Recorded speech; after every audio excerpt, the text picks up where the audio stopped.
Oh, for goodness sake, do you suppose my parents thrash me? Have you got Perez Vaughn with you? Yes, Perezvan's here too. Are you going to take him there? Yes. Oh, if only we had Zuchka.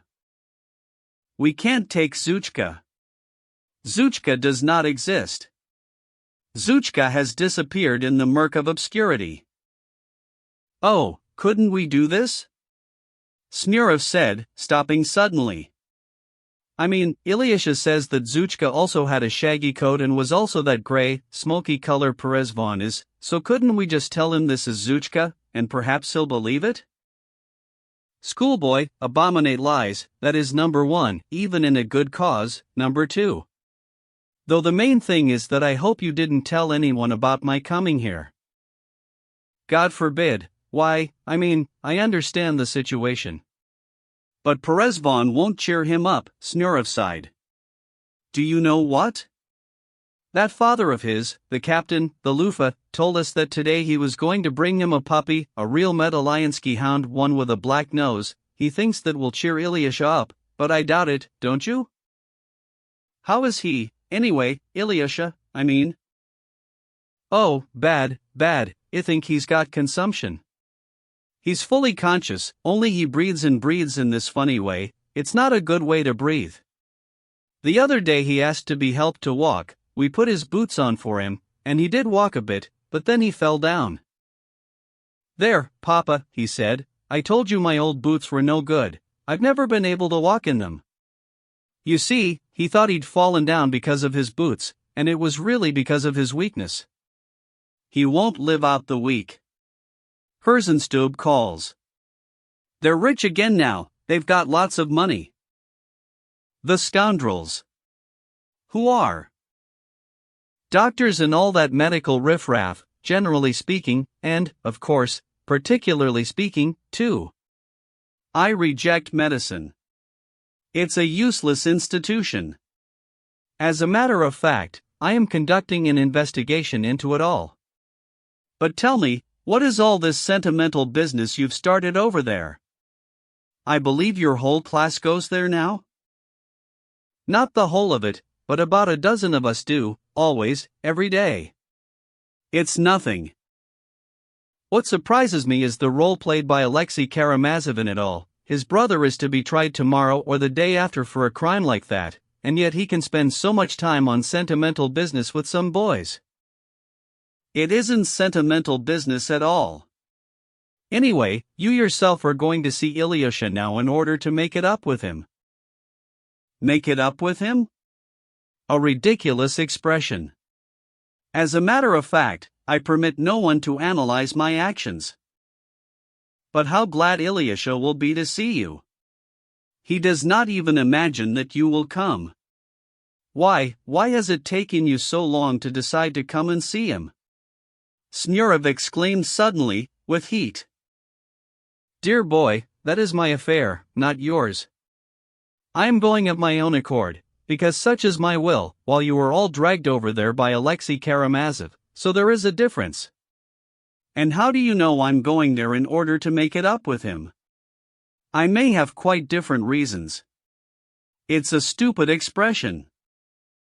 It wasn't Karamazov at all, it had nothing to do with him. It was simply that our fellows started going there, at first with Karamazov, it's true. And there's been nothing of that kind, no stupid business at all. First one of us went, and then another, and so it went on. His father was incredibly glad to see us. You know, he'll simply go mad if Ilyusha dies. He can see that Ilyusha's going to die. And how glad he is that we've made it up with Ilyusha. Ilyusha asked about you, he didn't add any more. He just asked and was silent. But his father will either go mad or hang himself. I mean, he already behaves like a crazy fellow. You know, he is a man of noble intent, and we made a mistake that day. It was all the fault of that father-murderer who gave him the beating then. All the same, Karamazov is a mystery to me. I could have made his acquaintance long ago, but in certain cases I like to be proud. Moreover, I have formed a certain opinion about him, one which I shall have to check and elucidate further. Kolya fell gravely silent, Smurov, too. Smurov was, of course, in reverential awe of Kolya Krasotkin and did not dare even to think of addressing him as an equal. Now, however, he was all agog with interest, as Kolya had explained that he was going by himself, and so there must certainly be some mystery involved here in the fact that Kolya had suddenly taken it into his head to go now and particularly today. They walked across the market square, where on this occasion there were a large number of carts in from the country and a large number of domestic fowls. Under their awnings the women of the town were selling boubliques, two-thread, and the like. In our little town Sunday gatherings of this kind are in unsophisticated manner termed fairs, and there are many of them in the course of the year. Perezvon ran about in most animated spirits, swerving constantly to right and to left in order to sniff things here and there. When he met other little dogs he exchanged sniffs with them with extraordinary pleasure, according to all the doggy rules. I like to observe realism, Smurov, Kolya said suddenly. Have you noticed the way dogs greet and sniff each other? It is a kind of general law of nature with them. Yes, a ridiculous one. Actually, no, it isn't ridiculous, you are wrong there. In nature there is nothing that is ridiculous, however much it may seem so to man and his prejudices. If dogs were able to reason and think critically, they would doubtless find just as much that was ridiculous, if not far more, in the social relations of the human beings who are their sovereigns, if not far more, that I repeat because I am firmly convinced that there is a far greater degree of folly among ourselves. That is a notion of Rakitin's, a first-rate one. I am a socialist, Smurov. And what's a socialist? Asked Smurov. It's when all men are equal, when everyone owns the same common property, when there is no marriage and religion and all the laws are for each to pick and choose, free will, and all the rest of it. You're not old enough for that yet, it's too early for you to be thinking about it. I say, though, isn't it frosty? Yes. It's 12 degrees below zero. Father looked at the thermometer today. And have you observed, Smurov, that in the middle of winter, if it is 15 or even 18 degrees below zero, it seems not as cold as, for example, now, at the beginning of winter, when the freezing weather strikes suddenly, as now, with 12 degrees below, and there is not yet much snow. It's because people have not yet got used to it. With human beings habit is all, in everything, even in matters of nationhood and politics. Habit is the principal driving force. I say, though, what a ridiculous muzhik. Kolya pointed to a tall, strapping muzhik in a sheepskin coat, with a good-natured physiognomy, who was clapping his hands together in their sleeves beside his cart because of the cold. His long, chestnut-colored beard was covered all over with hoarfrost. The muzhik's beard has frozen. Kolya shouted in a loud, teasing voice as he walked past him. So have the beards of many, the muzhik said, calmly and sententiously, in reply. Don't tease him, Smurov observed. It's all right, he won't get angry, he is a good fellow. Hail and greetings, Matvey. Hail. Is your name really Matvey? Yes, it is. Did you not know? No, I didn't, I just called you that at random. Would you credit it? I expect you're one of them schoolboys. That's right, I am. Well, do they thrash you? Oh, now and again. Hard? Now and then. Life, the muzhik sighed with all his heart. Hail and farewell, Matvey. Farewell. You're a nice little lad, I'll say that. The boys continued on their way. That is a good muzhik, Kolya said to Smurov. I like to talk with the common folk and am always pleased to render them their due. Why did you tell him that lie about your getting thrashed? Asked Smurov. Well, it was necessary to keep him happy, wasn't it? In what way? Look, Smirov, I don't like being repeatedly questioned by someone who hasn't understood straight away.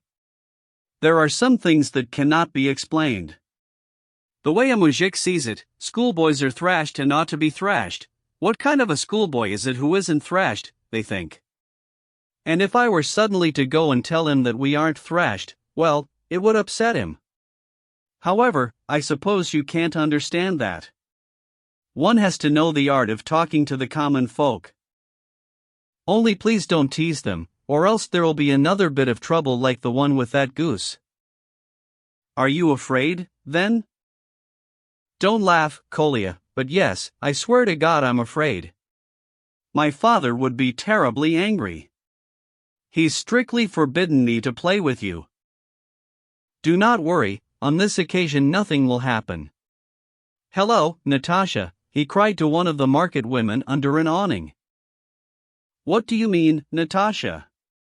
My name is Maria, replied the clamorous voice of the market woman, who was by no means old. That is just as well. Hail and greetings, Maria. Oh, the little beast, his head's hardly risen above the ground, and will you listen to him?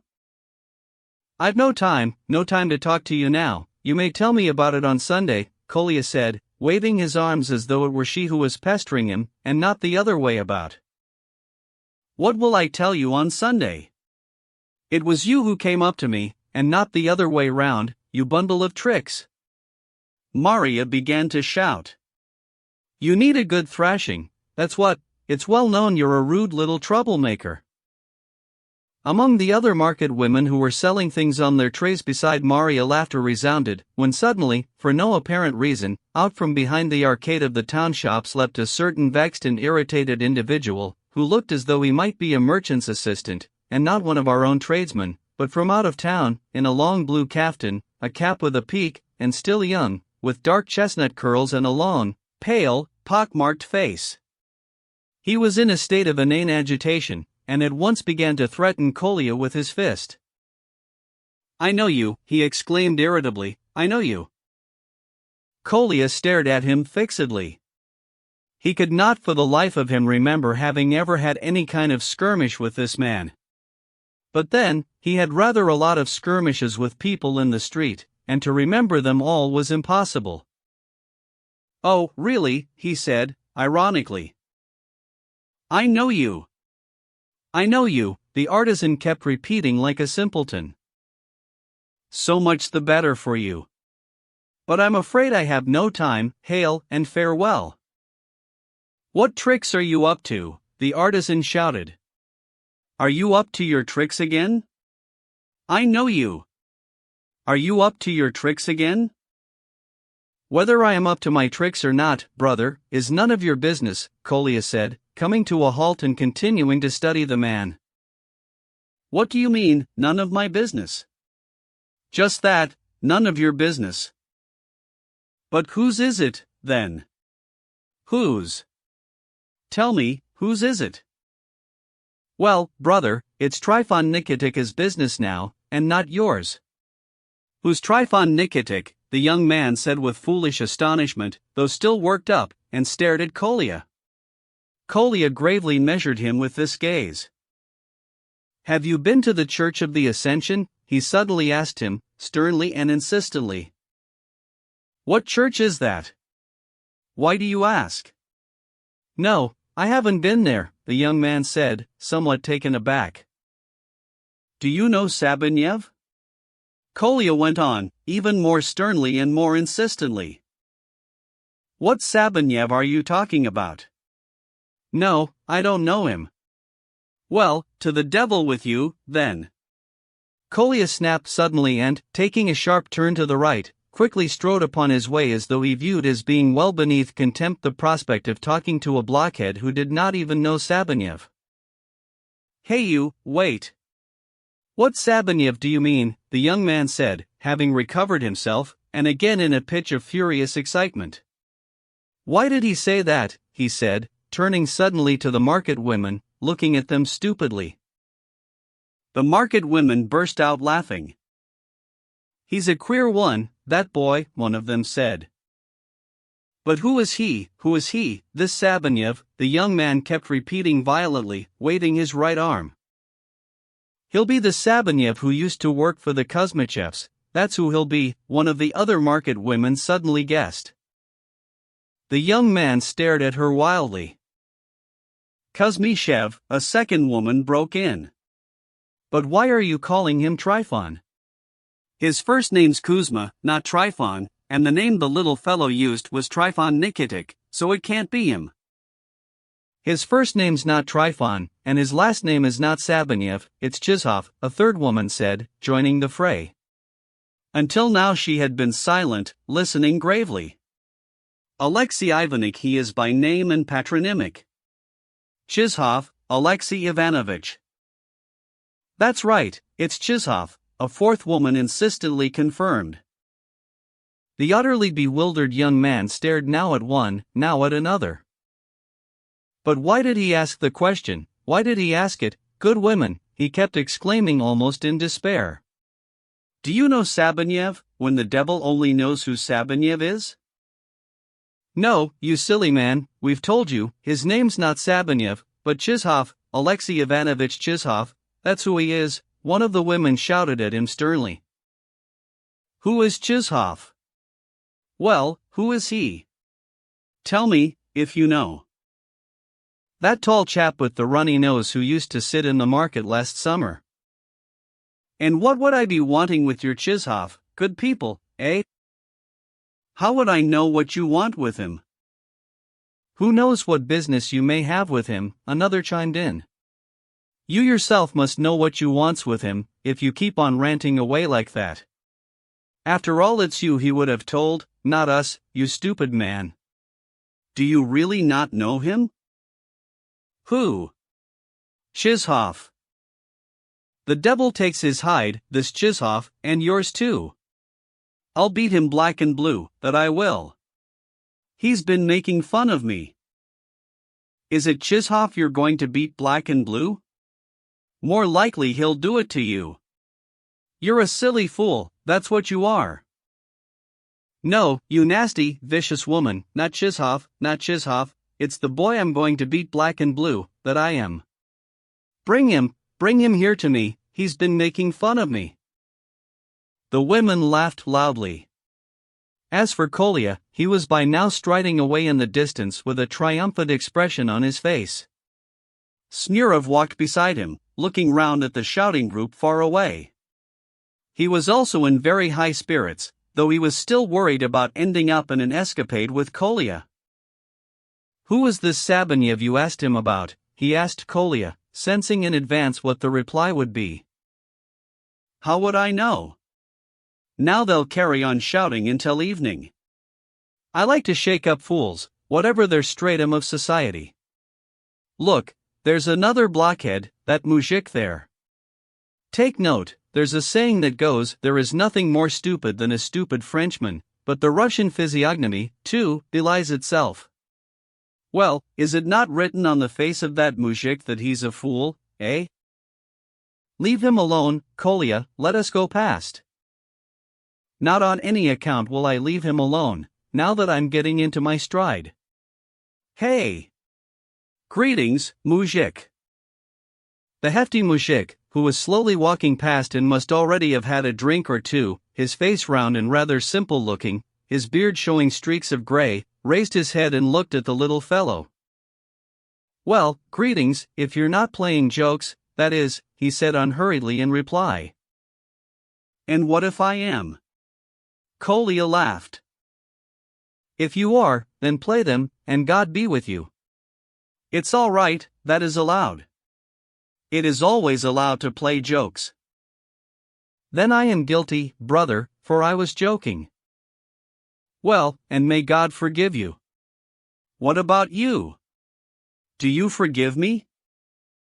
I forgive you very much. Now off you go. I say, you really do seem to be a muzhik with some brains. More brains than you, the muzhik suddenly replied, his voice as solemn as before.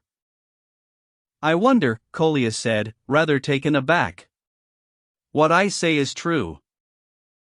Well, you may be right. Indeed I may, brother. Hail and farewell, muzhik. Farewell. There are different kinds of muzhik, Kolya observed to Smurov after a certain silence. How could I have known I would hit upon a clever one? I am always prepared to recognize intelligence among the common folk. In the distance the cathedral clock told 11:30. The boys began to hurry, and the rest of the still quite considerable way to the abode of second-grade Captain Snegiryov they traversed quickly and almost without conversation. 20 yards from the house Kolya came to a halt and told Smurov to go on ahead and summon Karamazov out to him. One must have a preliminary sniff around, he observed to Smurov. But why summon him out? Smurov began to object. Just go inside, they'll be incredibly glad to see you. Why make your introductions out here in the cold? I know very well why I want him out here in the cold, Kolya snapped, despotically cutting him short, something he was inordinately fond of doing to these juniors, and Smurov ran off to fulfill the command. 4. Zuchko 1. With an important look upon his features, Kolya leaned against the fence and began to wait for Alyosha to appear. Indeed, he had long wanted to meet him. He had heard a great deal about him from the boys, but until now had always displayed an outward air of contemptuous indifference whenever he had been talked of, and had even expressed himself critically about Alyosha upon hearing the things he had been told concerning him. Privately, however, he was very, very keen to make his acquaintance. There was something in all the stories he had heard about Alyosha that was sympathetic and attractive. Thus the present moment was an important one. For one thing, he must not be found wanting, must demonstrate his independence, or else he will think I am 13 and take me for another of those junior boys. And what are those junior boys to him? I shall ask him when I meet him. It's a pity I'm so small, though. Tuzikov is younger than me, but he's half a head taller. However, I have an intelligent face. I'm not good-looking. I know my face is rotten to look at, but it's an intelligent one. I must also not talk too much, or else we'll start off with embraces straight away, and he'll think. Pa, what a horrible thing it will be if he thinks that. Thus did Kolya agonize, as with all the forces at his command he tried to assume a most independent air. Above all he was tormented by his inferior height, less by his rotten face than by his height. The year before, on the wall of his room at home, in a corner, he had drawn a line in pencil that showed his height, and every 2 months since then he had gone there to measure himself again in excitement to see by how much he had managed to grow. But alas, he had not grown much at all, and this had at times driven him simply to despair. As for his face, it was not at all rotten, it was, on the contrary, rather pleasant to look at, light-complexioned and pale, with freckles. His small, gray but lively eyes had a bold gaze and were often illuminated by emotion. His cheekbones were rather broad, his lips small, not very thick but very red, his nose was small and resolutely turned up, a real snub nose, a real snub nose. Kolya would mutter to himself whenever he looked at himself in the mirror, and he always walked away from the mirror in indignation. And it's not even really an intelligent face either, is it? He would sometimes think, having doubts even about that. Though, as a matter of fact, it should not be supposed that worry about his face and height swallowed his soul entirely. On the contrary, no matter how painful were his moments before the mirror, he quickly forgot them, and even for a long time, in complete devotion to ideas and real life, as he himself defined his activity. Alyosha soon appeared and hurriedly came over to Kolya. Even at a distance of several yards Kolya could see that Alyosha's face was filled with joy. Is he really so glad to see me? Kolya wondered with pleasure. Here let us observe in passing that Alyosha had greatly changed since the time we left him. He had forsaken his cassock, now wore a finely tailored frock-coat and a soft, round hat, and had had his hair cut short. All this lent him a great deal of added charm, and he looked thoroughly handsome. His pleasant face always had a cheerful look, but it was a cheerfulness that was quiet and tranquil. To Kolya's astonishment, Alyosha came out to him dressed just as he had been inside, without his topcoat on, and it was plain that he was in a hurry. Without preliminaries, he extended his hand to Kolya. "Here you are at last, how we have all been waiting for you. There are reasons why it has taken me so long, reasons of which you shall learn in a moment. I have long awaited this opportunity and have heard much about you," Kolya muttered, slightly out of breath. "But you and I should have met in any case. I have also heard much about you. Here, however, your arrival is belated. Tell me, how are things here?" "Ilyusha is very poorly, he is most certainly about to die." "Never! You cannot deny that medicine is a vile profession, Karamazov," Kolya exclaimed with heat. "Ilyusha has often, very often mentioned you, even, in his sleep, when he was delirious. It is plain that you were very, very dear to him before, until that incident, with the penknife. And there is also another cause. I say, is that dog yours?" "Yes. He's called Perezvon." "And you haven't got Zhuchka?" Alyosha asked, looking dolefully into Kolya's eyes. "He is lost, then?" "I know you all want Zhuchka back, I have heard about it, sir," Kolya smiled mysteriously, with faint irony.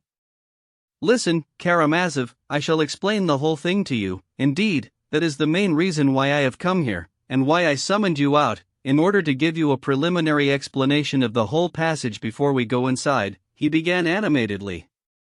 "You see, Karamazov, last spring Ilyusha entered the preparatory form.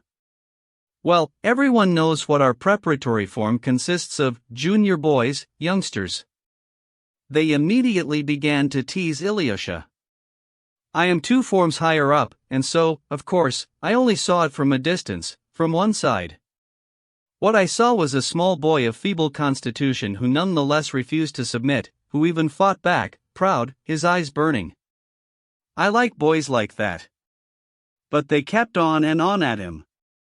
Above all, I remember that at the time his clothes were terrible, his trousers rode up on his legs because they were too small, and his boots had dropped their soles. They made his life a misery because of that, too. They humiliated him. Well, that I won't stand for, so I stepped in and injected some extra pepper. You see, I beat them but they worship me, do you know that, Karamazov?" Kolya boasted expansively. "As a matter of fact, in general I'm very fond of youngsters. I have 2 little chickadees around my neck at home just now, and it was they who held me up today. So anyway, they stopped beating Ilyusha and I took him under my protection. I could see he was a proud boy, and let me tell you, he was proud, but in the end he grew slavishly devoted to me, would carry out my slightest command, obeyed me as though I were a god, strained to imitate me. In the breaks between classes he would come to see me at once and we would stroll around together. It was the same on Sundays. The boys in our gymnasium laugh if a senior boy associates with a junior in such a way, but that is merely prejudice. Such is my caprice, and basta, don't you think? I was teaching him, developing him. Why, tell me, may I not develop him, if he appeals to me? After all, here you are, Karamazov, getting together with all these little chickadees. That must mean that you want to have an effect on the younger generation, develop it, be of use to it, mustn't it? And I must confess that it was this feature of your character, which I learned of by hearsay, that interested me most of all.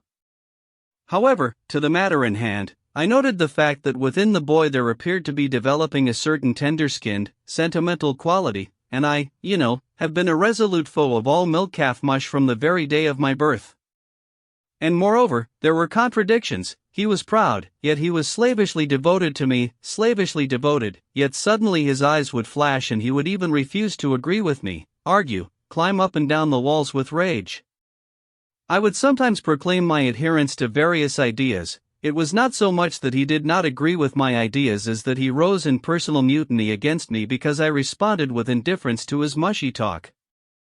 And then, in order to season him, the mushier his talk became, the more indifferent did I grow. I did it on purpose, for such was my conviction. My aim was to school his character, set it into line, create a human being, that sort of thing. Well, I hardly need to tell someone like you, do I?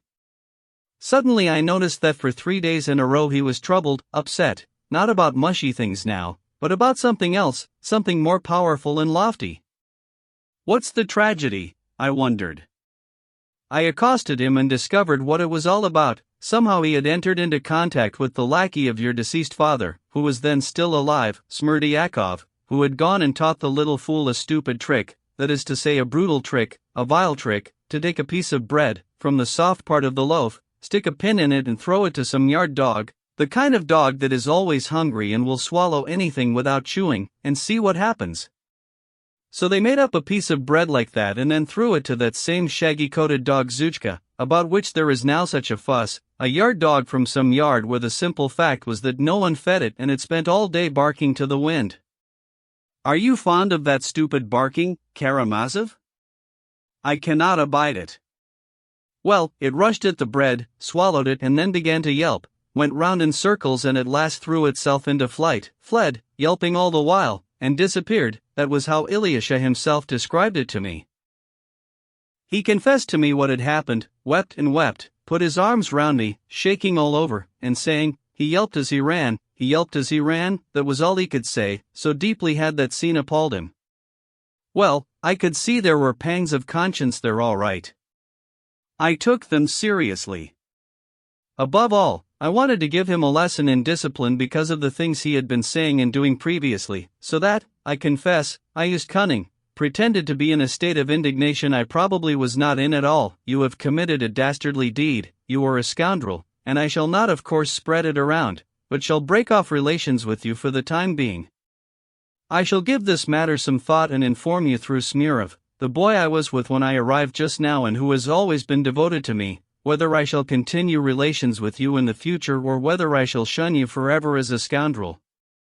That had a terrible effect on him. I confess that even at the time I felt I might have been too severe with him, but there was nothing for it, as such was my intention. The following day I sent Smurov to him with the message that I was not speaking to him anymore. Well, that's the expression we use when two companions sever relations with each other. The secret of it was that I intended to keep him on terms of banishment for only a few days, and then, witnessing his remorse, to extend the hand of friendship to him once again. That was my firm intention. But what do you suppose? He listened to what Smurov had to say, and suddenly his eyes flashed. You may tell Krasotkin from me, he shouted, that now I shall throw pieces of bread containing pins to all the dogs, all of them. Aha, I thought, some private initiative showing through, we shall have to nip this in the bud, and I began to display complete contempt towards him, turning away every time I met him, or smiling ironically. And then suddenly there was this incident with his father, the loofah, do you remember? You have to understand that because of that he was already likely to be easy to provoke to the most terrible anger. When they saw that I had dropped him, the boys pounced upon him, teasing him with loofah, loofah. It was at that point that the battles began, something I regret terribly, because it appears that on one occasion he received a very bad and painful beating. And then once he rushed at all the boys in the yard, as they came out of their classes, and it happened that I was standing a dozen yards away from him, and was able to watch him. And I swear that I do not recall laughing at the time, on the contrary, I felt very, very sorry for him, and in another moment I would have rushed to defend him. But suddenly he met my gaze. What he thought I had done, I do not know, but he whipped out his penknife, threw himself upon me and stuck it into my hip, look, here, near the top of my right leg. I did not move a muscle, I will admit to occasional bravery, Karamazov, and all I did was look at him with contempt, as though saying with my eyes, if you wish to do it again, in exchange for all my friendship, then I am at your service. But he did not stab me a second time, his nerve failed him, he took fright, threw down his knife, began to sob out loud and set off at a run. Of course I didn't squeal on him and told all the other boys to keep it quiet so it did not reach the ears of the authorities, and did not even tell my mother until the wound had healed and the scar was insignificant, just a scratch. Later on I heard that same day he got into a stone-hurling fight and bit your finger, but you must understand the state of mind he was in that day. Well, but what is to be done? I acted stupidly. When he fell ill I did not go and pardon him, or make it up with him, rather, I rue that now. But for that I had certain special reasons. Well, that is the whole story, only I believe I acted stupidly. Oh, what a shame it is, Alyosha exclaimed with emotion, that I did not know of this relation between you earlier, otherwise I myself would long ago have come and asked you to go and see him together with me. Why, in his fever, in his deli rum he has raved about you. I did not know you were so dear to him. And have you really been unable to find this Zhuchka? His father and all the boys have been hunting for it all over town. Why, the poor sick boy has already told his father 3 times while I have been here, I am sick, Papa, because I killed Zhuchka that day, and this is my punishment from God. He cannot be budged from that idea. And if only now you had been able to find this Zhuchka and to demonstrate that it was not dead, but alive, then I think his joy would have resurrected him. We had all pinned our hopes on you. Tell me, what made you hope that I would find Zhuchka, that it would be I who would find him? Kolya asked with extreme curiosity. Why was it me you counted on, and not someone else? There was some sort of rumor that you were looking for him and that when you had found him you would bring him here. Snyurov said something of that kind. Above all, what we are trying to do is to make him believe that Zhuchka is alive, that he has been seen somewhere. The boys procured him a live hare from somewhere, but as soon as he saw it, he gave the merest smile and asked that it be set free in the fields. So that was what we did. At that moment his father came home with a Medalyansky pup for him. He had also procured it from somewhere, thinking to console him with it, but it only seemed to make matters worse. Karamazov, tell me this, also, what kind of a man is this father? I know him, but how would you describe him? A buffoon, a clown? Oh no. There are people who feel very deeply, but are somehow held down by force of weight. Their buffoonery is a kind of malicious irony directed against those to whose faces they dare not speak the truth because of their long-standing and degrading fear of them. Believe me, Krasotkin, when I tell you that buffoonery of that kind can sometimes be extremely tragic. Now everything in the world for him has concentrated itself in Ilyusha, and if Ilyusha dies he will either go mad with grief or take his own life. I am almost convinced of that when I look at him now. I understand what you say, Karamazov, I can see that you know human beings, Kolya said with sincere emotion. And so, when I saw you with that dog, I thought it was Zhuchka you had brought. Wait for a bit, Karamazov. It may be that we shall find him yet. This dog, however, is called Perezvon. I shall let him into the room now, and it may be that by doing so I shall cheer Ilyusha up a bit more than his father did with the Medalyansky pup. Wait, Karamazov, you are about to discover something in a moment. Oh, my goodness, but how I am keeping you! Kolya suddenly exclaimed, in a rush. You are only wearing a thin frock coat in this cold, and I am keeping you out here, you see what an egoist I am? Oh, we are all of us egoists, Karamazov. Do not worry, to be sure, it is cold, but I am not prone to catch colds. Let us, however, go inside. Incidentally, what is your name? As far as your first name goes, I know you're called Kolya, but what is your proper, full name? Nikolai Ivanovich Krasotkin, or, as they say in Osile talk, Krasotkin's son. Kolya laughed for some reason, suddenly adding, however, I, of course, hate my first name, Nikolai. Why is that? Because it sounds so trivial, so Osile, and you're 13? Alyosha inquired. 14, actually, I'll be 14 in 2 weeks' time, very soon now. I will confess to you in advance a certain weakness, Karamazov, something for your ears alone, on our first meeting, so that you may instantly behold my true nature. I hate it when people ask me my age, I more than hate it, and, well. There is, for example, a slanderous rumor about me going around just now that says that last week I played robbers with the boys of the preparatory form. That I played with them is true, but that I played with them in order to provide myself with enjoyment, that is most certainly a slander. I have reason to believe that this rumor reached your ears. I assure you, however, that I played not for my own sake but for the sake of the youngsters, because had I not been there they would never have been able to think up anything. And you see, the boys in our school are always spreading nonsense around. This is a town of gossip, let me tell you.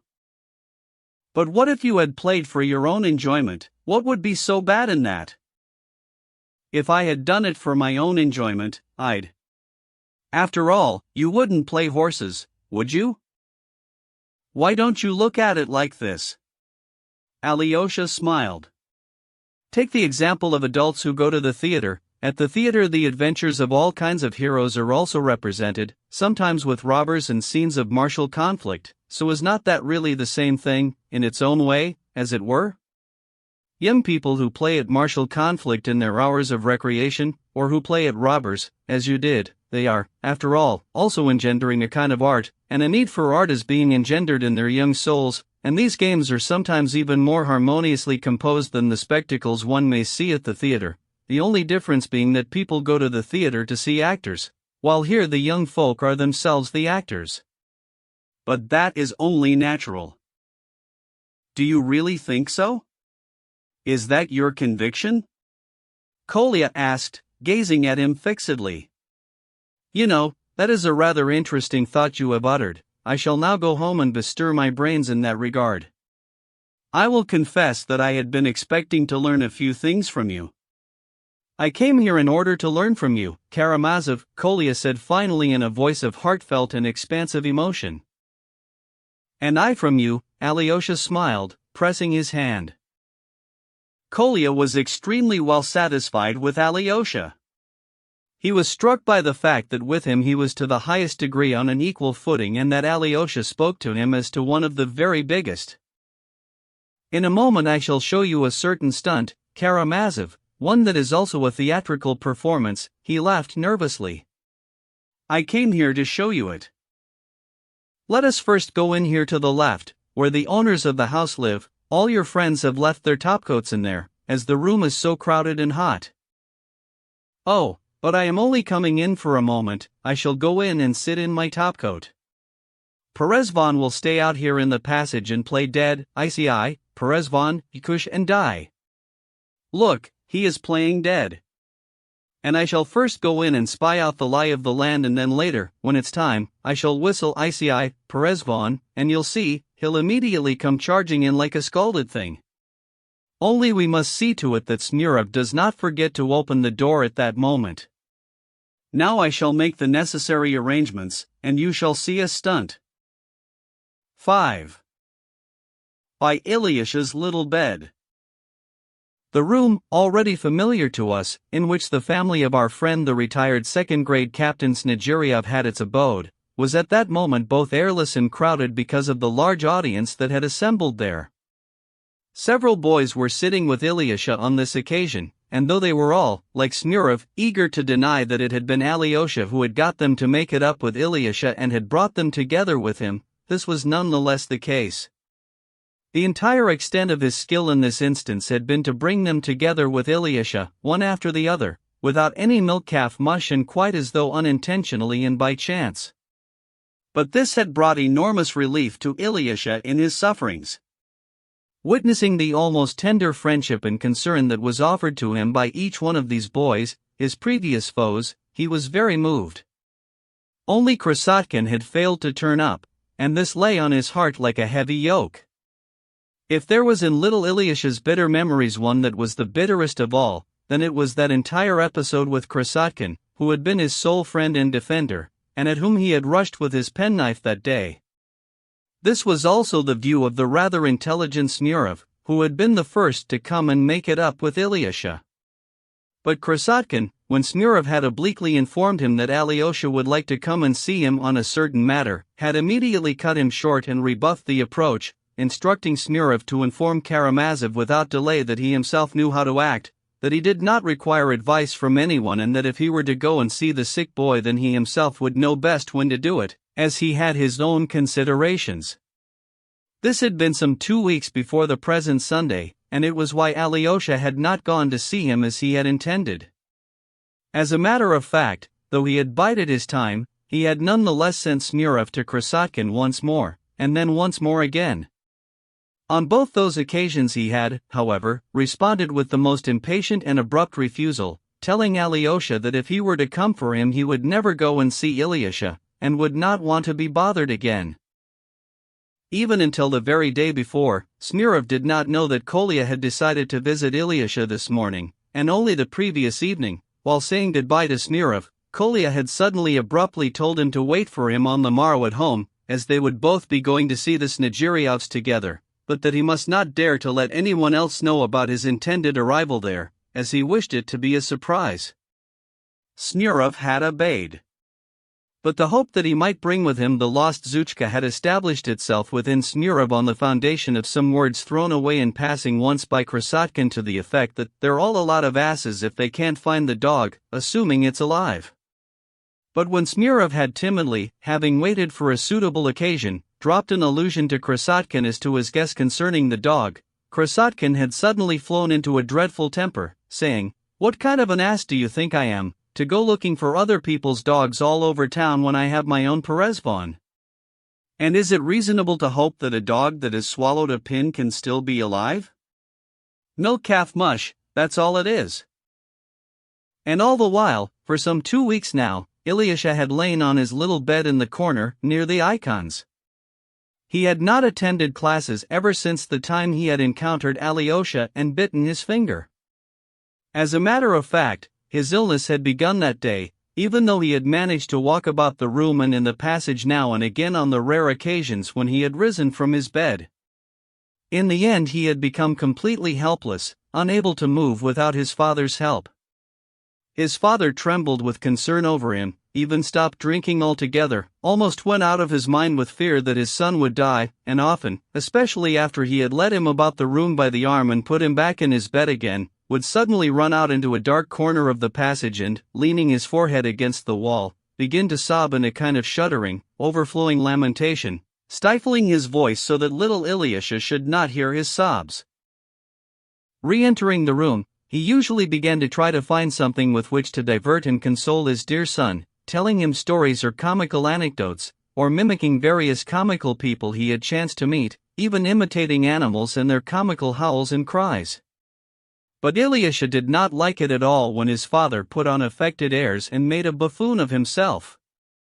Though the boy tried not to show that he found it unpleasant, he realized with pain in his heart that his father had been humiliated in the eyes of society, and constantly, persistently, recalled the loofah and that terrible day.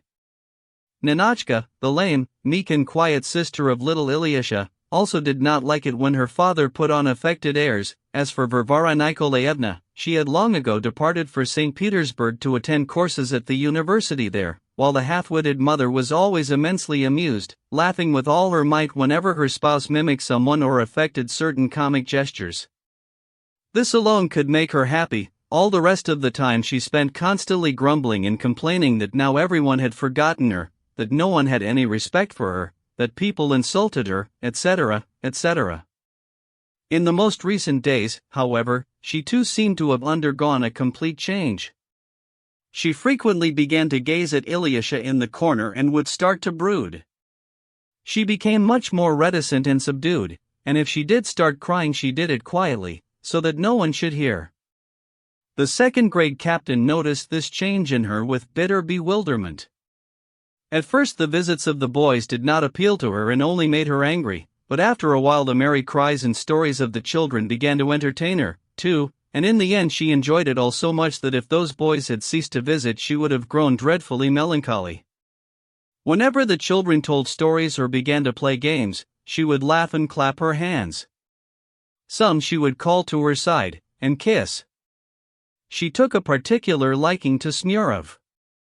And as for the second-grade captain, the appearance in his quarters of children who had come to cheer Ilyusha up filled his soul from the very outset with ecstatic joy and even the hope that Ilyusha would now cease to be melancholy and therefore, perhaps, quickly recover. Never had he doubted, not even for 1 minute, right up to the most recent time, and in spite of all his fear about Ilyusha, that his son would suddenly recover. He greeted the young guests with reverence, never left their side, obliged them in everything, was prepared to carry them about on his back, and even began to do so, but Ilyusha did not like such games and they were forsworn.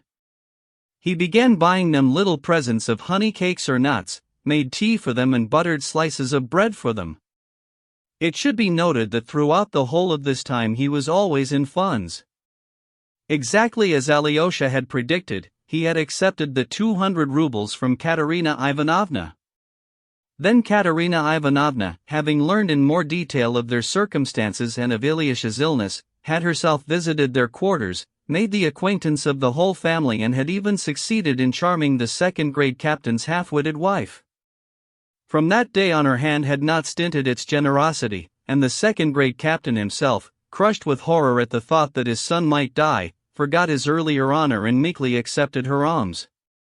Throughout all this time Dr. Herzenstube, at Katerina Ivanovna's request, had called to visit the sick boy every second day, punctually and promptly, but little had come of his visits, and he had stuffed the boy with medicines something dreadful.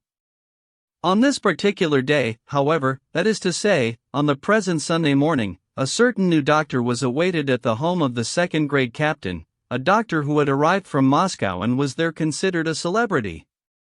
He had been specially ordered and sent for from Moscow by Katerina Ivanovna at great expense, not for little Ilyusha, but for a certain other purpose which shall later be described in its proper place. But since he had arrived she asked him to visit little Ilyusha, too, of which the second-grade captain had been informed in advance.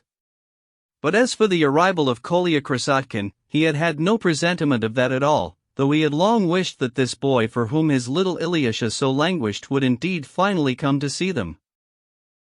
At the same moment that Krasotkin opened the door and appeared in the room they were all, the second-grade captain and the boys, crowding around the sick boy's little bed, examining a tiny Medalyansky pup which had just been brought and had been born only the day before, though ordered a week previously by the second-grade captain in order to divert and console Ilyusha, who was still pining for his vanished and, of course, now deceased Zhuchka. But though Ilyusha, who had already heard of it and had known for the past 3 days that he was to be given a puppy, and not an ordinary one, but a real Medalyansky, which, of course, was terribly important, tried to show by his tact and sensitivity that he was glad of the gift, it was none the less plain to them all, his father and the boys, that the new puppy had probably only stirred up even more profoundly within his little heart the memory of the unhappy Zhuchka whom he had tortured to death. The puppy lay fidgeting about beside him, while he, smiling wanly, stroked it with his thin, pale, withered little hand. One could even see that he liked the pup, but it was not Zhuchka, and if only he could have Zhuchka and the puppy together, how happy he would be. Krasotkin! One of the boys shouted suddenly, having been the first to spot the newly entered Kolya. A visible commotion ensued, as the boys drew apart and stood at both sides of the little bed, thus suddenly exposing little Ilyusha entirely to view. The second-grade captain impetuously rushed to greet Kolya. "Welcome, welcome, dear guest," he babbled to him.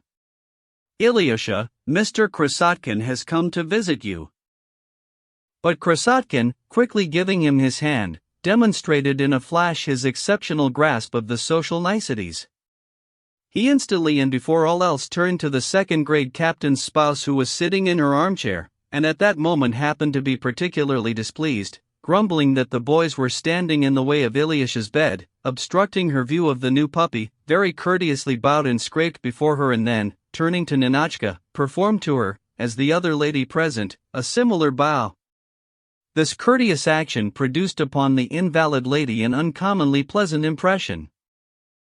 "Well, one can see he's a well-brought-up young man," she declared loudly, spreading her arms. "But what about the rest of our guests? They arrive one on top of the other. Now then, little mother, one on top of the other? What's that supposed to mean?" The second-grade captain babbled affectionately enough, though somewhat in fear of little mother's reaction. "Well, that's the way they come in. They get up on one another's shoulders out in the passage and then they come into a decent household like that, piggyback style. What sort of guests are they? But which boy, little mother, which boy did that, which one?" "Why, that boy there did, today, sitting on that boy there, and that one sitting on that one. But Kolya was already standing by Ilyusha's little bed. The sick boy had turned visibly pale. He raised himself in the cot and stared at Kolya, fixedly. The latter had not seen his former small friend for some 2 months now, and suddenly came to a halt before him, completely thunderstruck. He had had no idea that he would see such a thin and yellow little face, such eyes that burned with feverish heat and seemed to have grown horribly enlarged, such thin little arms. With astonished grief he studied Ilyusha's deep and rapid breathing, and his dried-up lips. He took a step towards him, gave him his hand and, almost completely at a loss for words, said, "Well, old geezer, how are you getting along?" But his voice failed, he lacked the proper casualness of manner, his face seemed to tug suddenly, and something began to quiver near his lips. Ilyusha smiled wanly at him, still not strong enough to utter a word. Kolya suddenly raised his arm and for some reason rummed his hand through Ilyusha's hair. "Never mind," he murmured to him softly, partly in order to reassure him and partly because the words had come out without him really knowing why. "What's this you've got, a new puppy?" Kolya inquired in a most dispassionate voice. "Yes." Ilyusha replied in a long, choking whisper. "He has a black muzzle, that means he is one of the ferocious breed, a watchdog," Kolya observed in a firm, grand tone, as if the whole purpose of his visit were connected with this puppy and its black muzzle. What was really at stake, however, was that he was trying with all his might to keep control of the emotion within himself, so as not to burst into tears like a junior, yet was none the less unable to do so. "When he gets bigger you will have to put him on a chain, I can tell already." "He'll be huge," one of the boys in the crowd exclaimed. "It's plain to see, he's a Medalyansky, they're huge, like this, the size of a bull calf," several small voices suddenly chimed. "The size of a bull calf, a real bull calf, sir," the second-grade captain said, leaping up. "I especially found one of the most ferocious kind, and his parents are also huge and highly ferocious, standing this high off the floor. Please be seated, sir, look, here on Ilyusha's cot, or else over here on the bench. We welcome you, dear and long-awaited guest. Were you so good as to arrive together with Alexei Fyodorovitch, sir?" Krasotkin sat down on the little bed, at Ilyusha's feet. Though it was possible that on his way he had prepared a casual beginning to the conversation, he now decidedly lost his thread. "No. I came with Perezvon. That's the name of the dog I have now, Perezvon. It's a Slavic name. He's waiting out there. When I blow my whistle he will come charging in. I have a dog, too," he said, turning to Ilyusha suddenly. "I say, old geezer, do you remember Zuchka?" striking him suddenly with the question, as with a physical blow. Ilyusha's little face suddenly creased and folded. He gazed at Kolya with an air of martyrdom. Alyosha, who was standing by the door, frowned and began to nod furtive signals to Kolya not to talk about Zuchka, but Kolya either did not notice them or did not want to notice them. "Where is Zuchka?" Ilyusha asked in a strained little voice. "Well now, brother, your Zuchka has gone, fut. Your Zuchka has kicked the bucket." Ilyusha held his tongue, but gave Kolya one more long, fixed look. Alyosha, catching Kolya's eye, began again with all his might to nod to him, but Kolya averted his gaze once more, pretending that even this time he had not noticed. "He's run off somewhere far away and kicked the bucket." "How could he not kick the bucket after a titbit like that?" Kolya snapped mercilessly, yet as he did so he also seemed to start choking on something. "But I've got Perezvon with me. It's a Slavic name. I've brought him for you." "Don't bother," little Ilyusha suddenly said. "Oh, but yes, we must bother, you absolutely have to see him. You will find him very entertaining. I've brought him here especially. He's shaggy-coated, just like the other one. "Madam, will you permit me to summon in my dog?" he said, turning suddenly to Mrs. Snegiriova, in a state of excitement that was now quite unfathomable. "Don't bother, don't bother," Ilyusha exclaimed, with a grief-laden crack of strain in his little voice. Reproach had begun to burn in his eyes. "I say, sir, I think you ought to," burst suddenly from the second-grade captain from the trunk by the wall, where he had just begun to sit down again. "I think you ought to leave it for another time, sir," he mouthed, but Kolya, in complete insistence and in a hurry now, suddenly called to Smirov, "Smirov, open the door." And as soon as the latter opened it, Kolya blew his whistle. Perezvon came charging impetuously into the room. "Up, Perezvon! Beg, beg!" Kolya roared, leaping up from his seat, and the dog, standing on its hind legs, drew itself upright in front of Ilyusha's little bed. Something that no one had expected took place. Ilyusha gave a start and all of a sudden leaned violently forward, bent down to Perezvon and, as if dying with inward rapture, stared at him. "This is Zhuchka," he shouted suddenly in a little voice that was cracked with suffering and happiness. "And you thought it wasn't?" Krasotkin sang in a happy, resonant voice and, stooping down to the dog, picked him up and raised him to a level with Ilyusha. "Look, old geezer, you see? He's blind in one eye, and his left ear has a tear in it, exactly the same distinctive marks you told me about. It was those distinctive marks that made it possible for me to track him down. I found him that very same day, practically, in no time at all. You see, he didn't have a proper owner, he didn't have an owner at all," he exclaimed, turning round quickly to the second-grade captain, to the second-grade captain's spouse, to Alyosha, and then back to Ilyusha again. "He was in the Fedotovs' backyard, he'd started to make that his home, but the Fedotovs weren't feeding him, he's a stray, a runaway from the country. And I found him. You see, old geezer, he must not have swallowed your titbit after all. If he had swallowed it, of course he'd have died, that's absolutely certain. He must have managed to spit it out, since he's still alive. And you can't have noticed him doing it. He must have spat it out, but pricked his tongue all the same, and that was why he had begun to yelp at the time. He yelped as he ran, and you thought it was because he had actually swallowed the pin. He could not have helped it, as dogs have very sensitive skin inside their mouths. More sensitive than that of human beings, far more sensitive."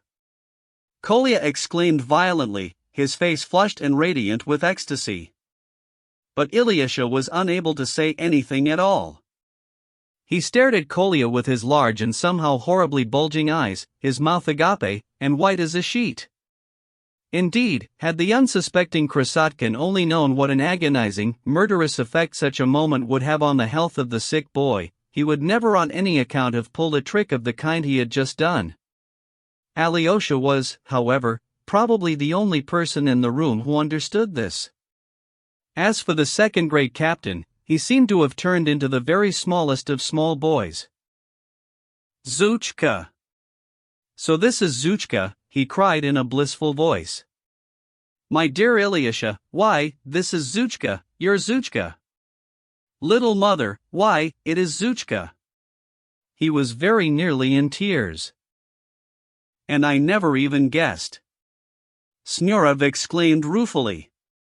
"Bravo, Krasotkin, I always said he would find Zhuchka, and he has." "Yes, he has found him," one of the others responded joyfully. "Good fellow, Krasotkin," a third little voice rang out. Good fellow," shouted all the boys, and they began to applaud. Wait, Krasotkin cried, trying to shout louder than any of them. "I shall tell you how it happened, the whole of the trick lies in that, and not in anything else. You see, I tracked him down, took him back to my place and immediately hid him, kept him under lock and key, and didn't let anyone know he was there, right up until today. Smirov was the only person who knew anything, he found out 2 weeks ago, but I told him it was Perezvon, and he did not guess the truth. Meanwhile, in the entr'acte, I taught Zuchka a whole bag of tricks, and you shall see what tricks he knows. I taught them to him, old geezer, so I could bring him to you trained and fluent in what he knows, as much as to say, look, old geezer, look at your Zuchka now. I say, have you a little piece of beef? He'll show you such a trick that you'll fall down with laughter. Just a little piece of beef. Oh come, surely you have one? The second-grade captain rushed impetuously out through the passage into the landlady's living quarters, where the second-grade captain's meals were also cooked. But Kolya, in order not to waste precious time, in a desperate hurry, cried to Perezvon, "Die!" And the dog suddenly rolled over, lay on its back and froze motionless with all its 4 legs pointing upwards. The boys laughed. Ilyusha gazed on with his former martyred smile, but the person who derived the greatest delight from Perezvon's feigned death was little mother. She burst into peals of loud laughter at the dog, and began to snap her fingers and call, "Perezvon! Perezvon! He'll never get up, not for anything," Kolya crowed in triumph and justifiable pride, "though you shout to all the corners of the earth. Yet if I shout, he'll leap up in a flash. I, Perezvon." The dog leapt up and began to jump in the air, yelping with joy. The second-grade captain came running in with a piece of boiled beef. "It's not too hot, is it?" Kolya inquired in a hurried, businesslike tone, taking the piece of beef. "No, it's all right, dogs don't like hot food." "Look, Ilyusha old chum, look, come on, old geezer, look, why aren't you looking? I bring him his dog and he doesn't want to look."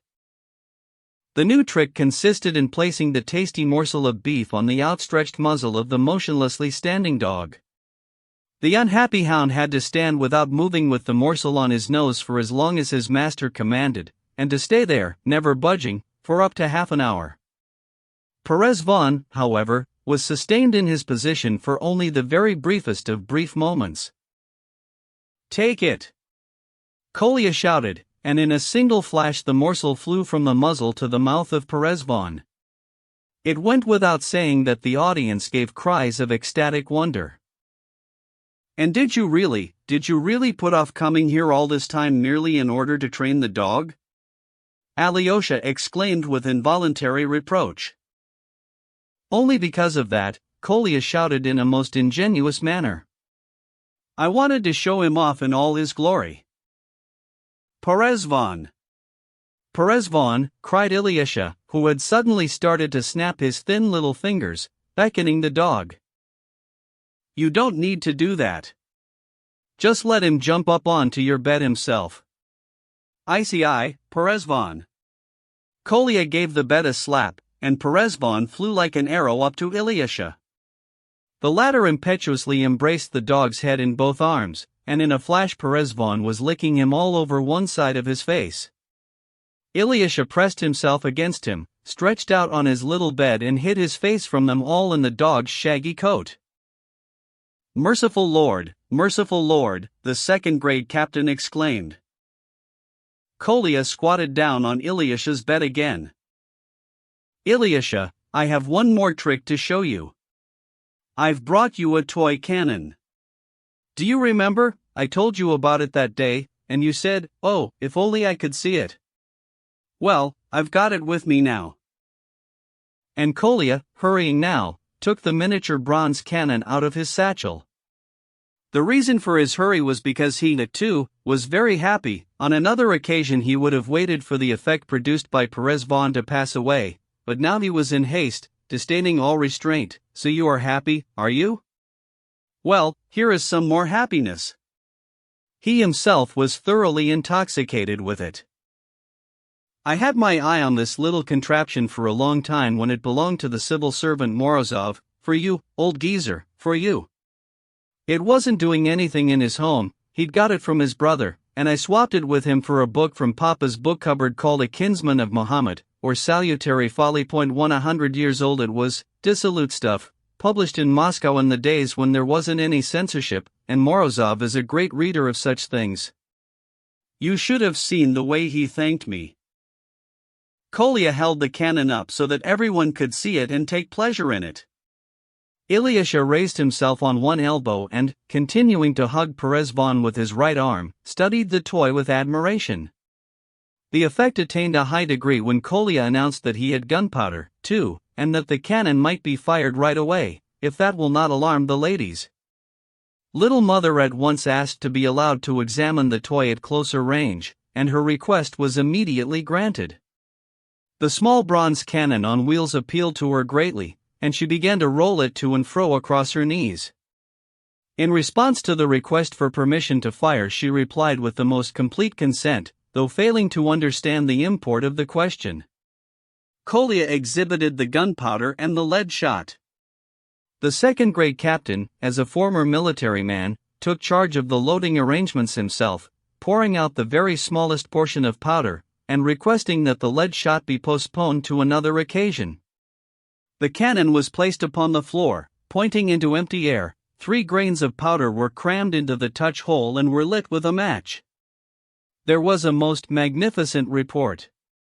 Little Mother gave an initial start, but then at once began to laugh with joy.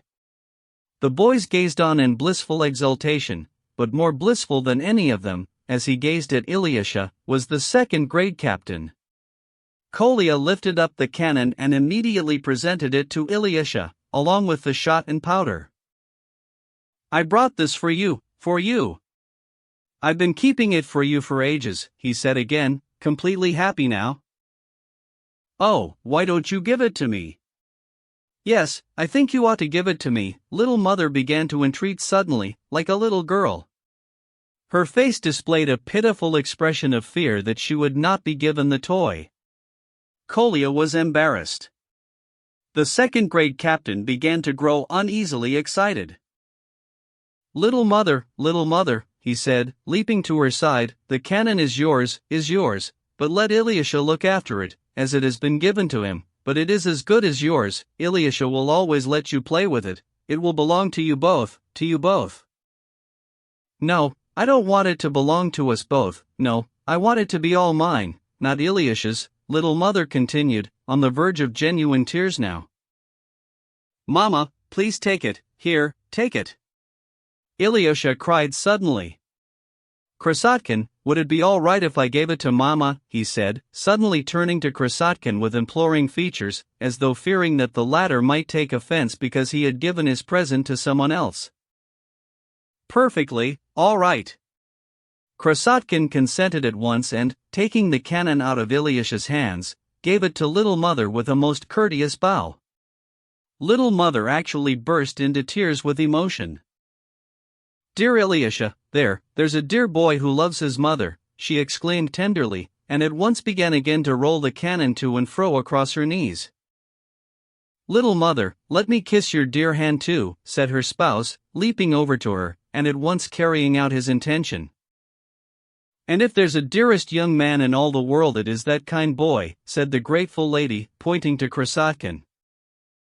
"And I can bring you as much gunpowder as you need, Ilyusha. We make our own now. Borovikov found out how to do it. You take 24 parts of saltpetre, 10 parts of sulfur and 6 parts of birchwood charcoal, pound them all together, pour on some water, mix the whole thing to a paste and sieve it through a drumskin, and then one has gunpowder." "Smirnov has already told me about your gunpowder, but Papa says that it's not the real thing," Ilyusha responded. "What do you mean?" said Kolya, blushing. "Ours burns all right. Though of course, I don't really know." "No, sir, what I said was not important, sir," said the second grade captain suddenly, jumping up with a guilty look. "I did, to be sure, say that is not how real gunpowder is constituted, but it is not important, sir, one may also make gunpowder your way, sir." "I don't know, you have a better knowledge of it. We lit some in a stone pomade jar and it burned wonderfully, burned up entirely, leaving only a tiny patch of soot. But I mean, that was only the paste, and if one were to sieve it through a drumskin."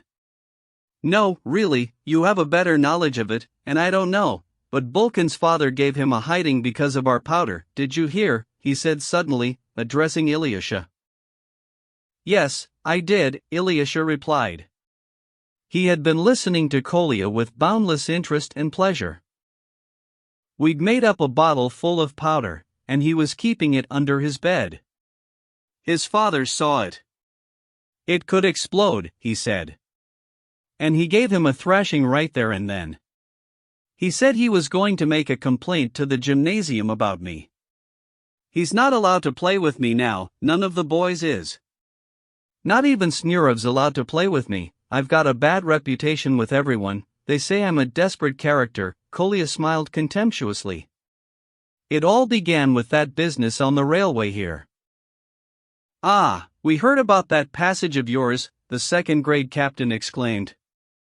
How on earth could you lie there? Were you really not afraid at all when the train passed over you? Surely you must have been terrified, sir? The second-grade captain was using cunning flattery on Kolya to a degree that was truly dreadful. And not especially. Kolya responded carelessly. It was that cursed goose that did my reputation most of the harm around here, he said, turning back to Ilyusha again. But though he tried to affect a careless air as he talked, he was none the less unable to gain mastery over himself and continued, as it were, to lose the proper tone. Ah, I heard about the goose, too. Ilyusha began to laugh, beaming all over. They told me, but I did not understand. Were you really tried by a judge? It was a most brainless episode, a most insignificant one, out of which, as is customary, our school concocted an entire elephant. Kolya began casually. I was crossing the square one day, and a herd of geese happened to have been brought in by a herdsman. I stopped to look at the geese. Suddenly a certain young fellow who lives in town, Vishnyakov, he works as an errand man for Plotnikovs, gazed at me and said, "Why are you looking at the geese?" I looked at him, a stupid, round mug. The fellow must be 20, but you know, I never turn away the common folk. I like to talk with the folk. We have fallen behind the common folk, that is an axiom. You appear to be laughing, Karamazov?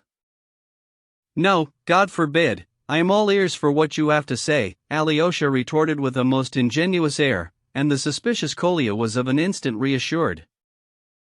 My theory, Karamazov, is a clear and simple one, he at once began to hurry on again, joyfully. I believe in the common folk and am always glad to render them justice, but without on any account indulging them, that is sine qua. Yes, but well, I was talking about the goose. Well, I turned to this foolish fellow and replied to him, you see, I am thinking about what that goose is thinking about.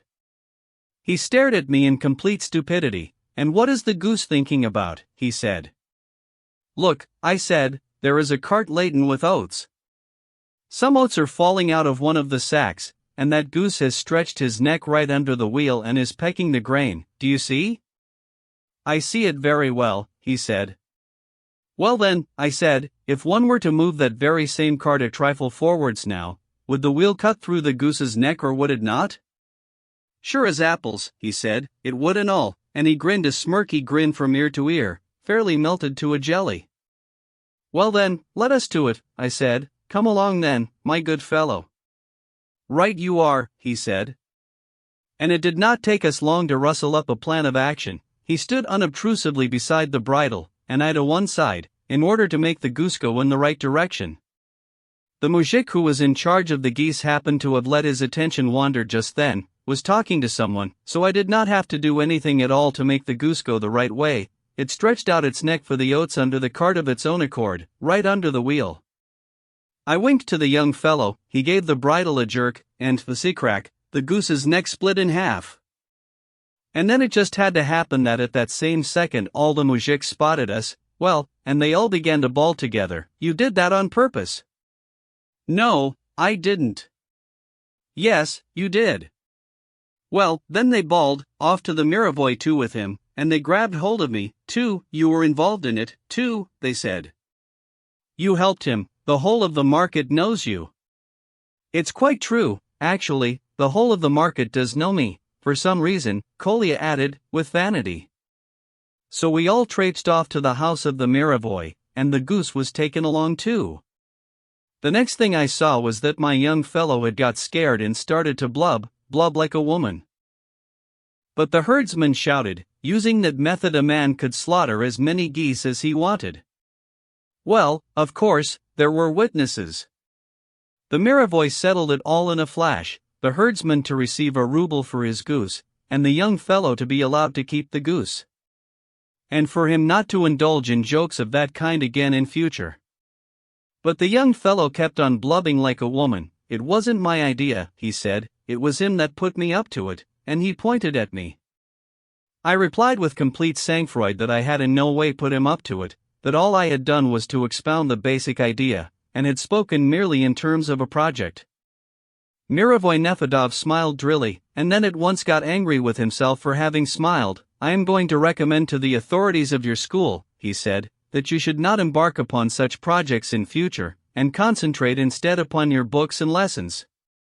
He didn't actually do that, it was just an idle threat, but the incident did get spread around and came to the ears of the school authorities. The people in our school have long ears, you know.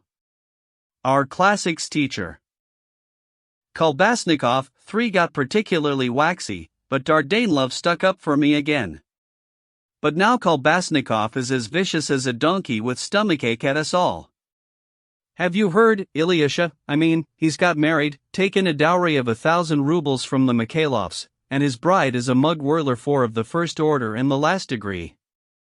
The chaps in the third form immediately composed an epigram. The third formers thought the news odd enough.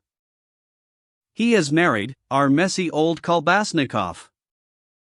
Well, and it goes on like that, it's really funny, I shall bring you the whole of it later.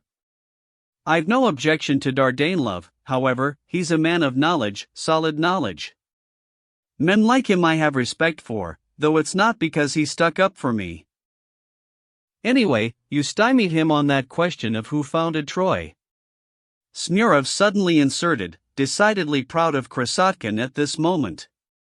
He had found the tale about the goose most appealing. So you really did, the second-grade captain chimed in, flattery in his voice. On the question of who founded Troy, sir? We have already heard about it, sir. Ilyusha told me about it at the time, sir. Papa, he knows everything, he knows more than all of us put together, little Ilyusha chimed in, too. The rest of it is just pretending, he is really our best pupil in every subject. Ilyusha gazed at Kolya with boundless happiness. Oh, that stuff about Troy was just rubbish, trivial nonsense.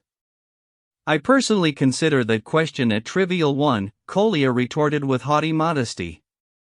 By now he had completely succeeded in establishing the proper tone, though he was, as a matter of fact, somewhat uneasy. He sensed that he was in a state of high excitement and that concerning the goose, for example, he had embarked upon a narrative all too obviously from the heart. Throughout its entire duration Alyosha had remained silent and serious, and the vain young boy had little by little begun to feel a clawing sensation at his heart. Is not the real reason for his silence because he views me with contempt, thinking that I seek his praise? If he dares to think such a thing, then I consider that question a decidedly trivial one, he said brusquely and haughtily, a second time. Well, I know who founded Troy, suddenly and quite unexpectedly said one of the boys, one who had scarcely uttered a word until now, taciturn, and apparently shy, very good-looking, about 11, by the name of Kardashov. He was sitting right over by the door. Kolya gave him a look of surprise and gravity. The fact was that the question, who founded Troy, had in every form acquired the status of a positive secret, to penetrate which it was necessary to read the relevant passage in Smaragdov. But none of the boys, except Kolya, possessed a copy of Smaragdov. And then on one occasion, when Kolya's back was turned, Kardashov had quickly and in stealth opened Kolya's copy, which lay among his other books, and hit directly upon the passage concerning the founders of Troy. This had happened quite a long time ago, but he had been too embarrassed to reveal publicly that he too knew who had founded Troy, fearing that something unpleasant might come of it and that Kolya might embarrass him in front of the others because of it. But now he had suddenly lost his reticence and had told them. It was something he had long wanted to do. Well, then, who did? Kolya said, turning to him in supercilious condescension, having already guessed by Kardashov's features that the latter really did know and, of course, having prepared himself at once for all the consequences. In the general mood there occurred what is termed a dissonance. Troy was founded by Tusser, Dardanus, Ilias, and Tros. The boy trotted out in a flash, and immediately blushed to the roots of his hair, so terribly that one felt quite sorry to look at him. But all the boys stared at him fixedly, stared at him for a whole minute, and suddenly all those fixedly staring eyes turned simultaneously to Kolya. The latter still continued to measure the impudent boy with his gaze, a gaze of contemptuous sangfroid. The point is, however, how did they found it, he deigned to say at last. And in general, what does it mean to found a city or a state? What did they do, turn up and each lay a brick, or what? Laughter resounded. The guilty boy turned from pink to crimson. He said nothing, he was on the point of tears. Kolya kept him like that for another moment or so. In order to speak of historical events like the founding of a national identity, one must first of all understand what this means, he rapped out sternly for the boy's edification. As a matter of fact, I personally do not attach much importance to those old wives' tales, and in general I have very little respect for world history, he suddenly added in a casual tone, addressing everyone in the room. World history, sir, the second-grade captain inquired with a vague and sudden alarm. Yes, world history. It is the study of a series of human follies, and that is all. I respect only mathematics and the naturals, Kolya swaggered, taking a quick look at Alyosha. In this room, Alyosha's was the only opinion he feared. But Alyosha continued to say nothing and was serious, the way he had been all along. If Alyosha had said anything now, that would have been the end of the matter, but Alyosha preserved his silence, and his silence might be contemptuous, and Kolya now became thoroughly irritated. Or again, these ancient languages we have at school now, they are sheer insanity, nothing more. I suppose you do not agree with me again, Karamazov? No, I do not, Alyosha smiled with restraint. If you want to know my opinion, I think ancient languages are something thought up by the police as a restrictive measure, and that is the sole reason why they have been introduced, Kolya said, beginning little by little to grow out of breath again. They have been introduced because they are tedious, and because they blunt one's faculties. Things were tedious, so what could they do to make them even more tedious? Things were confused, so what could they do to make them even more confused? Well, they dreamed up ancient languages. That is my confirmed opinion of them, and I hope that I shall never change it, Kolya finished abruptly. On both his cheeks there had appeared a flushed spot of red. It's true, Smurov, who had been listening diligently, suddenly agreed in a small, resonant voice of conviction. And he's our best Latin scholar, one of the boys suddenly exclaimed from the crowd.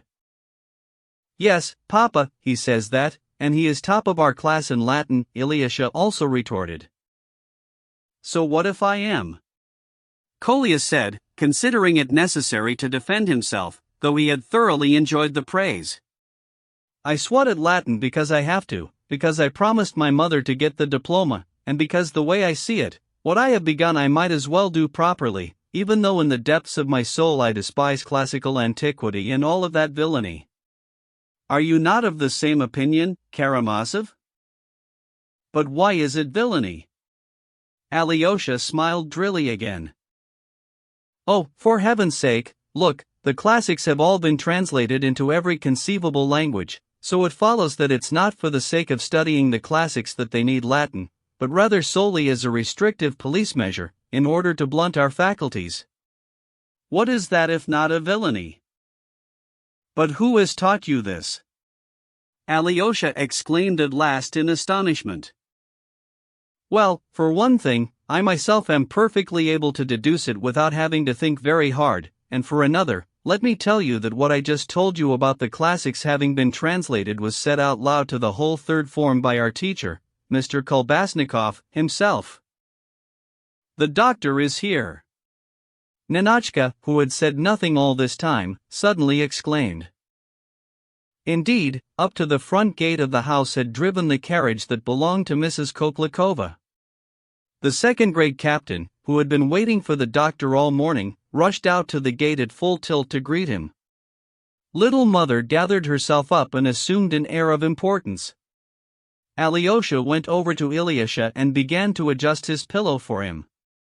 From her armchair, Ninotchka anxiously watched him as he set the little bed in order. The boys began hurriedly to say goodbye. Some of them promised to return that evening. Kolya called Perezvon, and the latter jumped down from the bed. I shall stay here, I shall stay here, Kolya said to Ilyusha in a flurry. I'll wait out in the passage and come back in again when the doctor has left, and I'll bring Perezvon, too. But the doctor was already on his way in, an important figure in a bear fur overcoat, with long, dark side whiskers and a shinily clean-shaven chin. Having stepped across the threshold, he suddenly came to a halt, as though taken aback. What is this?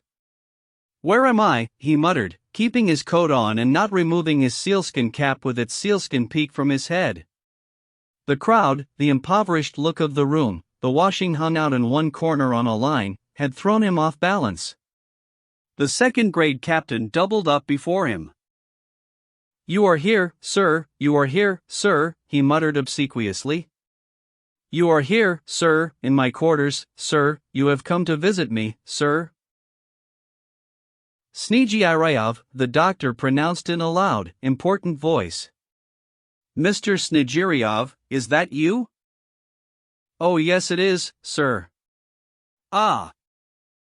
The doctor gave the room another fastidious sweep of his gaze and threw off his fur overcoat.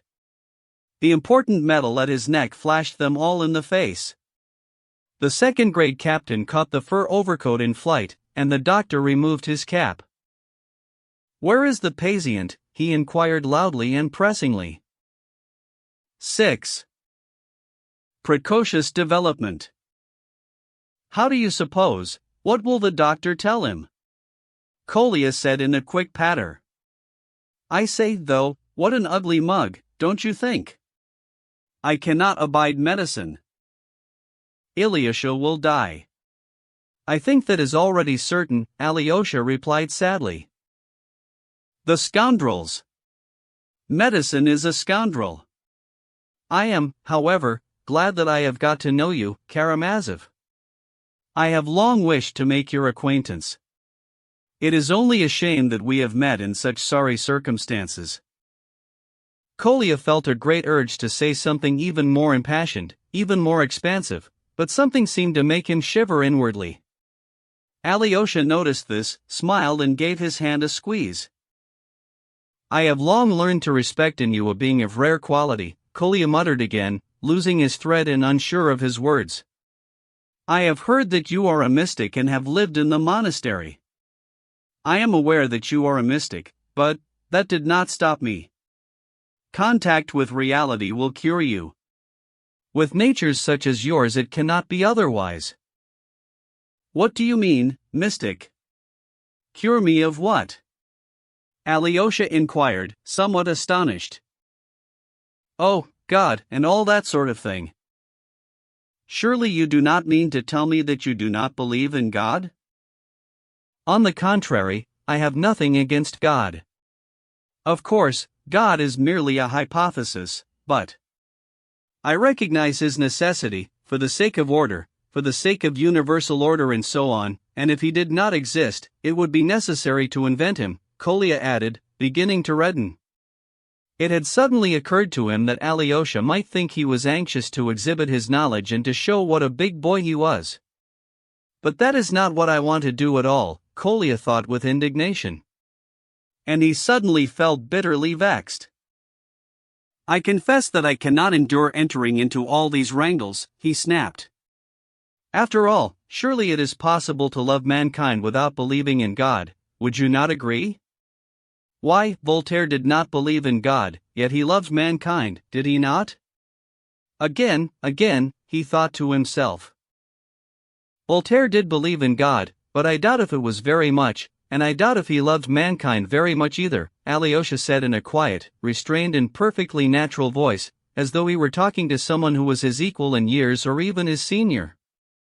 Kolya was surprised by this lack of certainty in Alyosha about his own opinion of Voltaire and by the fact that he seemed to be giving him, little Kolya, this question to solve. "So you have read Voltaire, have you?" Alyosha said in conclusion. "Well, not really. Though I have read Candide, in Russian translation, an old, outlandish translation, a comical one, again. And you understood it?" "Oh yes, all of it, or at least, but why do you suppose I would not understand it? It does, of course, contain many indecencies. But of course, I am capable of understanding that it is a philosophical novel and that it was written in order to advance an idea," Kolya said, now quite confused. "I am a socialist, Karamazov, I am a dyed-in-the-wool socialist," he said, breaking off suddenly for no apparent reason. "A socialist?" Alyosha began to laugh. "And where did you find time for that? After all, you are only 13, are you not?" Kolya doubled up with rage. "For one thing, not 13 but 14 in 2 weeks' time," he said, positively blazing, "and for another, I really fail to understand what my age has to do with it. The point at issue is the nature of my convictions, not the number of years I possess, is it not? When that number is greater, you yourself will realize the importance of age where convictions are concerned." "I also had the impression that you were not using your own words," Alyosha replied with modest calm, but Kolya broke him off passionately. "Oh, for pity's sake! You want obedience and mysticism. Agree at least that, for example, the Christian faith has served the interests of only the rich and the elite, in order to keep the lower classes in slavery, is that not so?" "Aha, I know where you read that, and someone must certainly have taught you it," Alyosha exclaimed. "For pity's sake! Why must I have read it? And precisely no one taught me it. I am perfectly capable myself. And you may as well know that I am not opposed to Christ. He was a thoroughly humane individual, and had he lived in our own times he would quite certainly have adhered to the revolutionary cause and might even have played a prominent role in it. That is quite certain. But where have you got all this from? With what fool of a man have you been hobnobbing?" Alyosha exclaimed. "Oh, for pity's sake, the truth cannot be hidden. Of course it is true that I often talk with Mr. Rakitin apropos of a certain matter, but they say that old Belinsky once said the same thing." "Belinsky? I do not recall it. He did not write that anywhere. Even if he did not write it, they say that he said it. I heard it from a certain, though, actually, the devil." "And you have read Belinsky?" "Well, you see, no, not exactly, but I have read the part about Tatyana, and why she did not go with Onegin." "What do you mean, did not go with Onegin? Do you understand that?" "Oh, for pity's sake, I think you must take me for that Junior Smurov," Kolya said, grinning irritably. "As a matter of fact, though, please do not think that I am such a revolutionary as all that. I very often do not agree with Mr. Rakitin. If I mentioned Tatyana, it was not at all because I am for the emancipation of women. I recognize that woman is a subordinate being and must obey. Les femmes tricotant, as Napoleon said," Kolya said with an ironic grin, "for some reason, and at least in that I completely share the conviction of that pseudo-great man. I also, for example, consider that to flee the fatherland for America is an act of baseness worse, of stupidity. Why go to America when here too one may bring much advantage to mankind? Particularly now. A whole mass of fruitful activity." That is what I replied. "What do you mean, replied? To whom?" Has someone asked you to go to America, then? I will confess that I was urged to go, but I refused. This is, of course, between ourselves, Karamazov, do you hear? Not a word to a soul. This is for your ears alone. I have no wish to fall into the paws of the third department too and take lessons beside the chain bridge. You will remember the building beside the chain bridge, 3.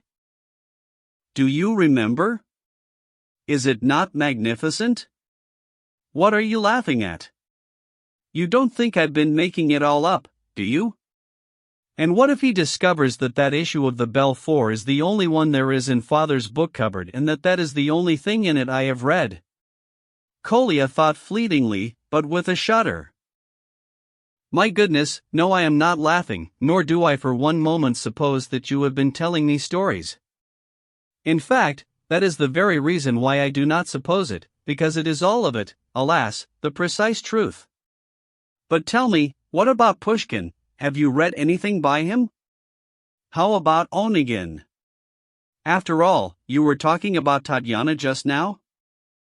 No, I have not read anything by him yet, but I intend to. I am without prejudices, Karamazov. I wish to hear both sides of the argument. Why do you ask? I was simply curious. Tell me, Karamazov, do you despise me dreadfully? Kolya suddenly snapped, drawing himself up to his full height in front of Alyosha, as though taking up a position in battle. Please be so good as not to beat about the bush. Despise you? Alyosha said, looking at him in astonishment. But why should I do that? I am only sad that a charming nature such as yours, which has not yet even begun to live, should already have been corrupted by all this vulgar nonsense. Please have no concern about my nature, Kolya said, interrupting not without self-satisfaction. But that I am suspicious, that is so. I am stupidly suspicious, vulgarly suspicious. You smiled just now, and I thought it was because you. Oh, I was smiling at something else entirely. Look, I will tell you what I was smiling about. I recently read the remark of a certain European German who had lived in Russia concerning our present-day scholastic youth. Show a Russian schoolboy a map of the stellar heavens, he wrote, concerning which he has until now had no conception, and he will return it to you on the morrow with corrections. A total absence of knowledge and a wholeheartedly inflated opinion of himself, that was the German's view of the Russian schoolboy. Oh, but that is absolutely true. Kolya began to laugh loudly all of a sudden. Truissimo, bang on the nail. Bravo, German. Except that the stupid fellow didn't see the good side, don't you think? An inflated opinion of oneself, that is all right, that is the result of youth, that may be corrected, if corrected it must be, but to make up for it there is an independence of spirit that begins in early childhood. Practically, there is a boldness of thought and conviction, something quite different from their sausage-makers cringing before authority. Even so, though, the German put his finger on it. Bravo, German. Though I still say the Germans ought to be throttled. They may be brilliant at science, but I still say they ought to be throttled. Why must they be throttled? Alyosha smiled. Well, perhaps I'm talking nonsense, I will admit it. I am sometimes a terrible baby, and when I am pleased about something I'm unable to hold myself back and may easily spout nonsense. Listen, though, you and I are chatting here about trivia, but that doctor has been in there for an awfully long time. Though actually, I suppose he may be examining Little Mother and that poor lame Ninotchka. You know, I rather like that Ninotchka. When I was on my way out she whispered to me, "Why did you not come before?" And in such a voice, with such reproach. I think she is incredibly kind and deserving of pity. Yes, yes. Well, now you will be visiting often and you will see what a fine person she is. It is very good for you to get to know people like her, in order that you may learn to appreciate many other things, which you will discover only from an acquaintance with people like her, Alyosha observed with heat. That will re-educate you better than anything else. Oh, how sorry I am, how I curse myself for not having come before. Kolya exclaimed with bitter emotion. Yes, it is a great shame. You yourself saw what a joyous impression you made on the poor young lad. And how he suffered as he waited for you. Do not say it. You are rubbing salt on the wound. As a matter of fact, it serves me right. The reason I did not come was my vanity, my egotistical vanity and villainous despotism, of which all my life I have never been able to cure myself, though all my life I have cudgeled myself. I see it now. I am in many respects a scoundrel, Karamazov. No, you have a charming nature, though it has been corrupted, and I understand all too well how you could have had such an influence on that noble boy whom illness has rendered so impressionable. Alyosha replied hotly. To hear you say that to me! Kolya exclaimed. And yet, imagine, I have several times thought while I have been here, that you despised me. If you only knew how I treasure your opinion. But is it really true that you are so suspicious, then? At such young years. Why, imagine, out there in the room as I watched you while you were talking I thought that very same thing, that you must be very suspicious. Did you, indeed? What a sharp eye you have. Well, I never. I will lay a wager that it was when I told the story about the goose. It was precisely at that point that I felt you despised me deeply for being in a hurry to show myself off as a fine fellow, and I even suddenly conceived a hatred of you for that and launched into all that silly rigmarole. Then later, when I came to the bit, this was here, just now, where I said if there were no God, one would have to invent him, I thought that I was in too much of a hurry to show off my education, especially since I read that saying in a book. But I swear to you, I was in such a hurry to show off not because of vanity, but just, I don't know, because of joy. Yes, I swear to God that's what it was, because of joy, although that is a deeply shameful character trait, when a man throws himself on everyone's neck because of joy. I am aware of that. On the other hand, however, I am now convinced that you do not despise me, and that it was all a figment of my imagination. Oh, Karamazov, I am deeply unhappy. I sometimes imagine God only knows what, that everyone is laughing at me, the entire world, and at such moments I am quite simply ready to annihilate the entire order of things. And worry the daylights out of everyone around you, Alyosha smiled. And do that, especially to Mother. Karamazov, tell me, am I being dreadfully ridiculous just now? But do not think of that at all. Alyosha exclaimed. And in any case, what does ridiculous mean? Are they few, those occasions on which a man is or may seem ridiculous? Besides, nowadays practically all men of ability are horribly scared of being ridiculous, and are so much the more miserable because of it. I am merely astonished that you should have begun to feel this, though, as a matter of fact, I have long observed it, and not in you alone. Nowadays even those who are still almost children have begun to suffer from this. It is almost a form of madness.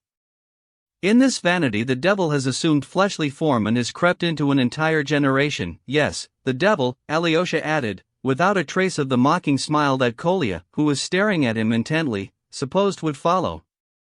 It applies to you, as it does to all the rest, Alyosha concluded, that is to say, as it does to very many of the rest. Only you must not be like all the rest, that is what I will say to you. Even in spite of the fact that all are like that? Yes, even in spite of that. You alone must be different. And indeed you are different from the rest. Just now you are not ashamed to confess to things that are bad and even ridiculous. And nowadays who will confess to such things? No one, and even the need for self-condemnation has ceased to be felt. Do not be like all the rest, even though you are the only one who is not, even then do not be like them. Magnificent! I was not wrong about you. You are able to bring consolation. Oh, how I have striven towards you, Karamazov, how long I have sought to meet you. Have you really also thought about me? Yes, I have heard about you and have also thought about you, and even if it is in part vanity that has impelled you to ask it, that does not matter. You know, Karamazov, this mutual declaration of ours is rather like a declaration of love, Kolya said in a voice that had somehow lost its firmness with bashfulness. Is that not ridiculous, is it not? Not at all, and even if it were, it would not matter, because it is good, Alyosha smiled radiantly. But you know, Karamazov, I think you will agree that you too are slightly ashamed with me. I see it in your eyes, Kolya smiled somehow cunningly, but almost with something approaching happiness. But what is there to be ashamed about? Well, why have you gone red in the face, then? Why, that is your doing. Alyosha laughed, he really had gone quite red in the face. Well, yes, it is a little shame-making, God knows why, I certainly do not, he muttered, almost flustered, even. Oh, how I love you and treasure this moment, precisely because you too are ashamed about something with me. Because you are just like I am. Kolya exclaimed in positive ecstasy. His cheeks were afire, his eyes glittered. Listen, Kolya, among other things, you are going to be very unhappy in life, Alyosha said suddenly for some reason. I know. How good you are at predicting things in advance. Kolya said in immediate confirmation of this. But even so, life on the whole you will bless. That's right. Hurrah! You are a prophet. Oh, we shall get along together, Karamazov. You know, what I think is most terrific of all is that you treat me entirely as an equal. Yet we are not equals, no, not equals, you are superior. But we shall get along. You know, all this past month I have kept saying to myself, either he and I will instantly get along with one another as friends forever, or from our very first meeting we shall part mortal foes to the tomb. And of course in saying that you already loved me. Alyosha laughed merrily.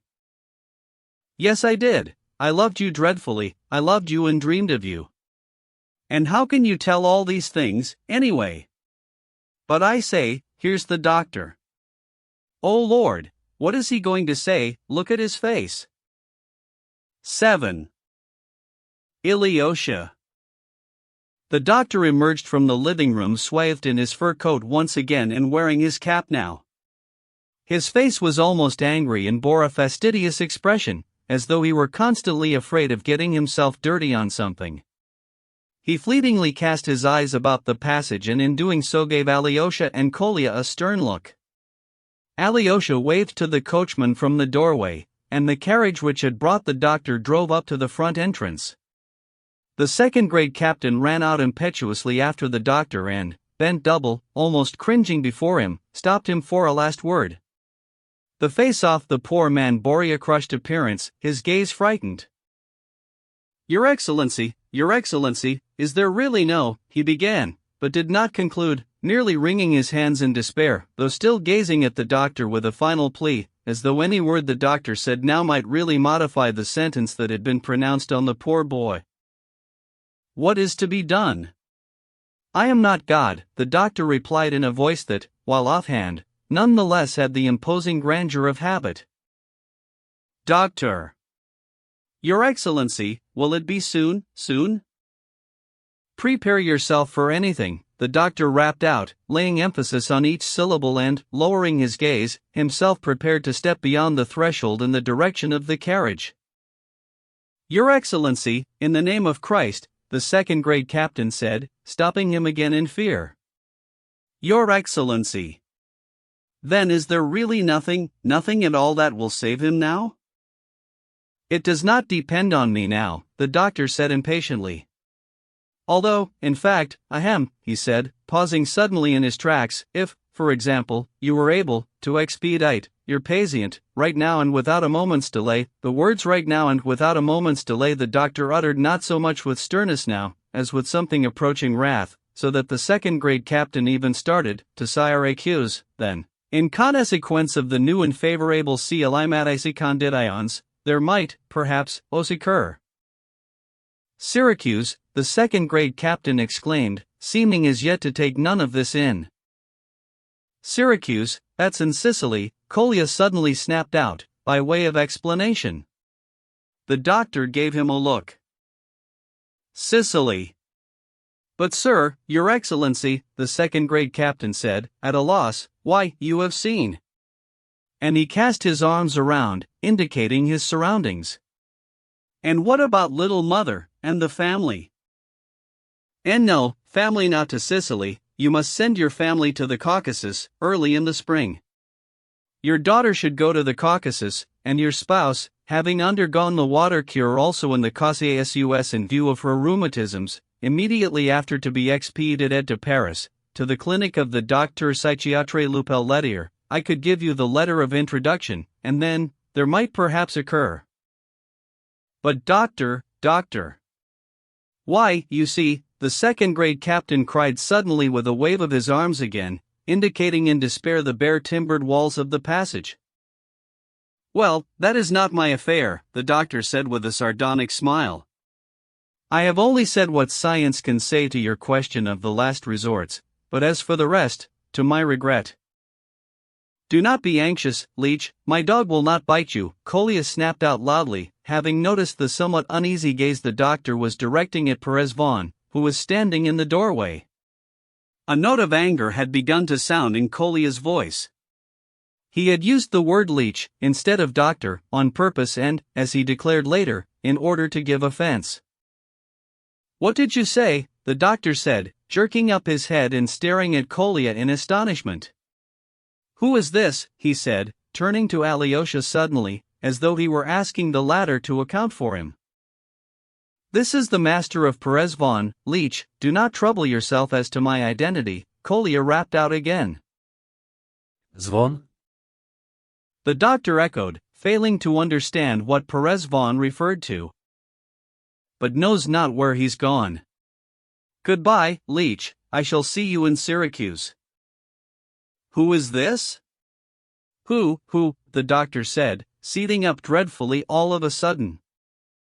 He is one of our local schoolboys, doctor, he is a prankster, pay no attention to him, Alyosha said quickly, frowning. Kolya, be quiet, he exclaimed at Krasotkin. One must not pay any attention to him, doctor, he said again, a little more impatiently now.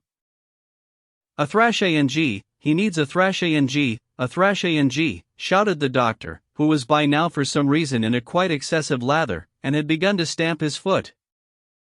Why, you know, leech, my Perezvon may bite after all, Kolya said in a trembling voice, his face pale and his eyes flashing. I, Perezvon. Kolya, if you say one more word I shall break with you forever. Alyosha exclaimed in a commanding voice. Leech, there is only one person in the whole world who can tell Nikolai Krasotkin what to do, and it is this man here, Kolya said, pointing to Alyosha. Him do I obey, and now farewell. He darted away and, opening the door, quickly went back through into the room. Perezvon went rushing after him. The doctor began to stare at Alyosha, standing still as if stupefied for some 5 seconds more, then suddenly spat and walked quickly to the carriage, loudly repeating, This, I do not know what this is. The second-grade captain rushed to help him in. Alyosha went back through into the room after Kolya. The latter was already standing by Ilyusha's little bed. Ilyusha was holding him by the hand and calling for his papa. After a moment the second-grade captain, too, returned. Papa, come here, Ilyusha began to babble in extreme excitement, but, evidently without the strength to continue, suddenly threw forward both his emaciated little arms and, as tightly as he possibly could, embraced them both at once, both Kolya and his papa, uniting them in one embrace and pressing himself towards them. The second-grade captain suddenly shook all over with speechless sobs, and Kolya's mouth and chin began to tremble. Papa. Oh, how sorry for you I am. Ilyusha groaned bitterly. Dear little Ilyusha, little dove, the doctor said, you will be well, we shall be happy, the doctor, the second-grade captain began.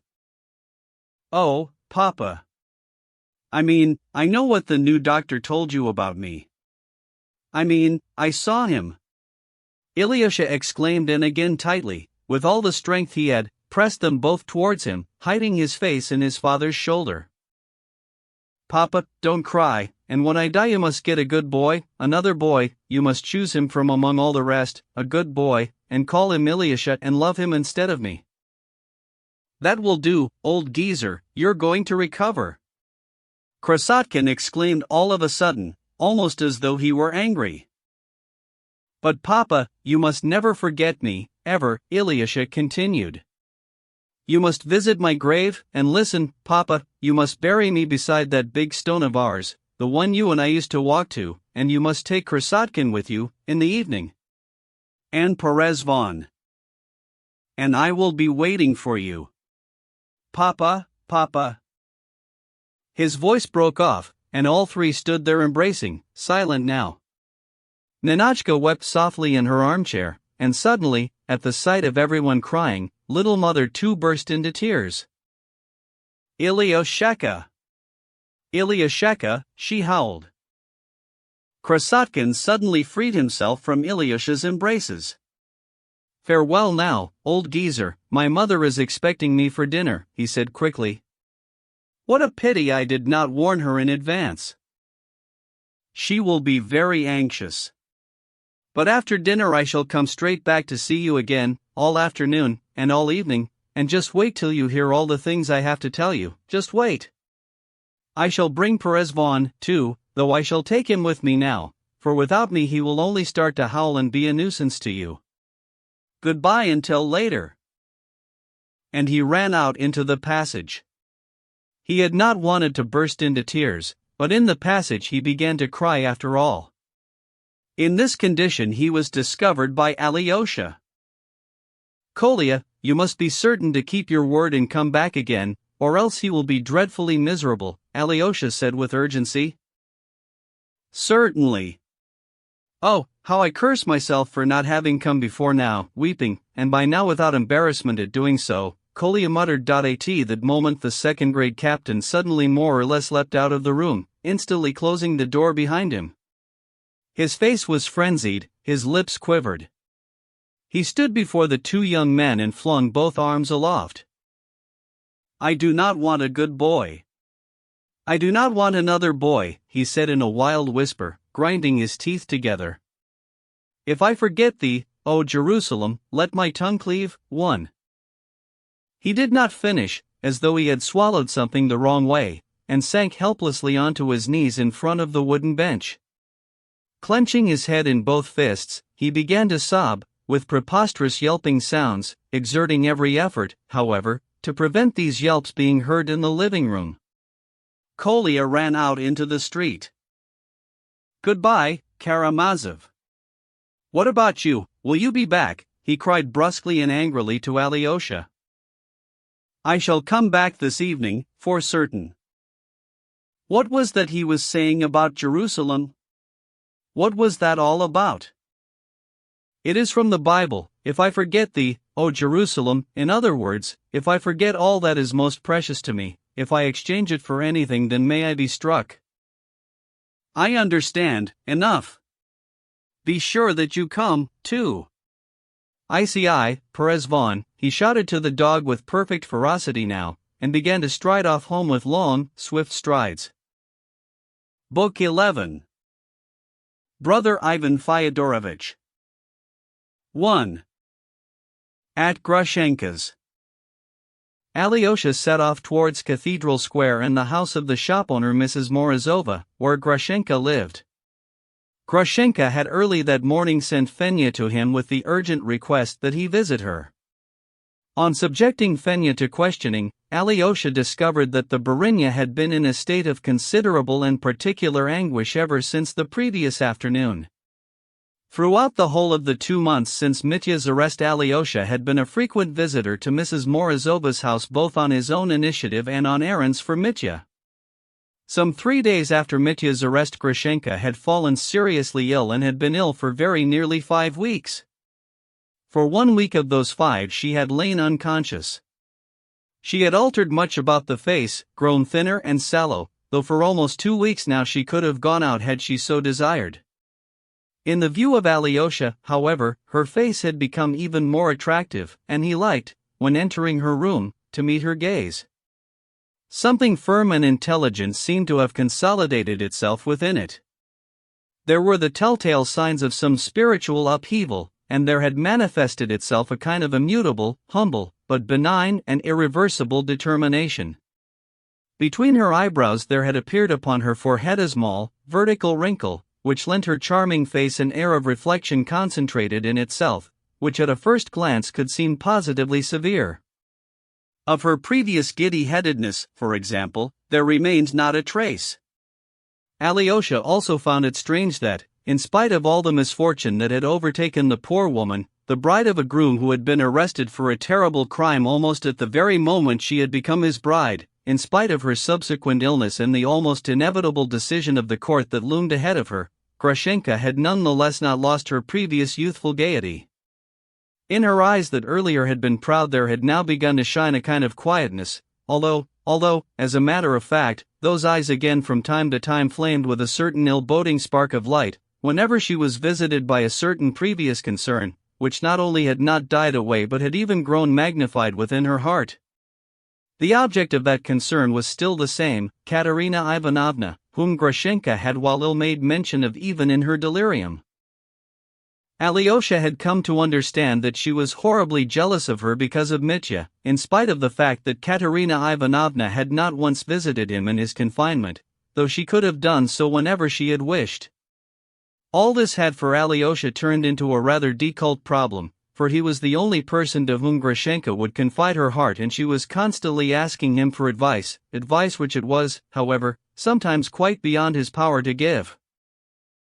In concern he entered her lodgings. By now she was home. A half an hour earlier she had returned from Mitya, and from the quick movement with which she leapt up from her armchair to greet him, he concluded that she had been awaiting him with great impatience. Cards lay on the table, and a game of Duraczki 1 had been dealt. On the leather sofa at the other side of the sofa a bed had been made, and on it reclined, in a dressing gown and a cotton nightcap, Maximov, plainly ill and enfeebled, though sweetly smiling. On returning with Grushenka from Mokroy that day some 2 months earlier, the homeless old fellow had stayed with her and had been inseparable from her ever since. Arriving back that day with her through the rain and slushy mire, wet through and frightened, he had sat down on the sofa and stared at her silently, with a timid, imploring smile. Grushenka, who had been in a state of terrible misery and already incipient fever, having almost forgotten about him during the first half hour of her arrival back because of various practical concerns, had suddenly given him a vague, fixed look. He had tittered in her face, a pathetic, lost titter. She had summoned Fenya and told her to give him something to eat. All that afternoon he had sat in his place almost without stirring, and when it had grown dark and the shutters were closed, Fenya had asked the Barinya. "If you please, Barinya, is the gentleman going to stay the night?" "Yes, make him a bed on the sofa," Grushenka had replied. On subjecting him to more detailed questioning, Grushenka had discovered that he really did at the moment, as it happened, have nowhere at all to go and that Mr. Kalganov, my benefactor, declared to me outright that he would no longer have me as a guest in his house, and gave me 5 rubles. "Well, all right then, you may remain here," Grushenka decided in her melancholy, giving him a compassionate smile. The old man had been convulsed with joy at her smile, and his lips had begun to tremble with grateful tears. Thus from that day the wandering sponge had remained with her. Not even during her illness had he once left the house. Fenya and her mother, Grushenka's cook, had not shooed him away but had continued to feed him and make his bed on the sofa. In the time that followed, Grushenka had even grown accustomed to him and, arriving back from Mitya, whom, her strength barely restored, she had at once begun to visit, even though she had not yet had time to recover properly. In order to drive away her melancholy, she would sit down and begin to talk to Maximushka about various trivial matters, anything, just so long as she kept her mind off her misery. It had turned out that the little old fellow was sometimes able to tell her things that were interesting, and in the end he had even become indispensable to her. Apart from Alyosha, who did not, however, visit her every day and who never stayed long, Grushenka had almost no guests at all. As for her old protector, the merchant, he had at this time been gravely ill, on the way out, as was said in the town, and he really did die only a week after Mitya's trial. 3 weeks before his death, sensing that the finale was imminent, he summoned upstairs, at last, his sons with their wives and children, and instructed them not to leave his side. As for Grushenka, from that moment on he ordered the servants not to allow her into the house at all, and told them that if she came to the door they were to say that he hoped she would live a long life and a merry one, but that she should forget him altogether. Grushenka, however, sent almost every day to inquire about his health. "At last you are here," she cried, leaving her cards and greeting Alyosha joyfully. "Maximushka had me so worried that I thought you might not come at all. Oh, how I need to see you. Sit down at the table. Well, what will you have, coffee?" "Yes, perhaps I will," said Alyosha, sitting down at the table. "I'm truly famished." "I thought as much. Fenya, bring the coffee," Grushenka cried. "I've had it on the boil for such a long time, it is waiting for you. And bring some piroshki, and make sure that they are hot." "Oh, Alyosha, before you go on, thunder and lightning struck me with these pies today. I took them to the prison for him, and would you believe it? He threw them back in my face, would not eat them. One of them he actually threw on the floor and stamped on. And I said, I shall give them to the guard. If you have not eaten them by this evening it means that you are living off malicious spite. And with that I left.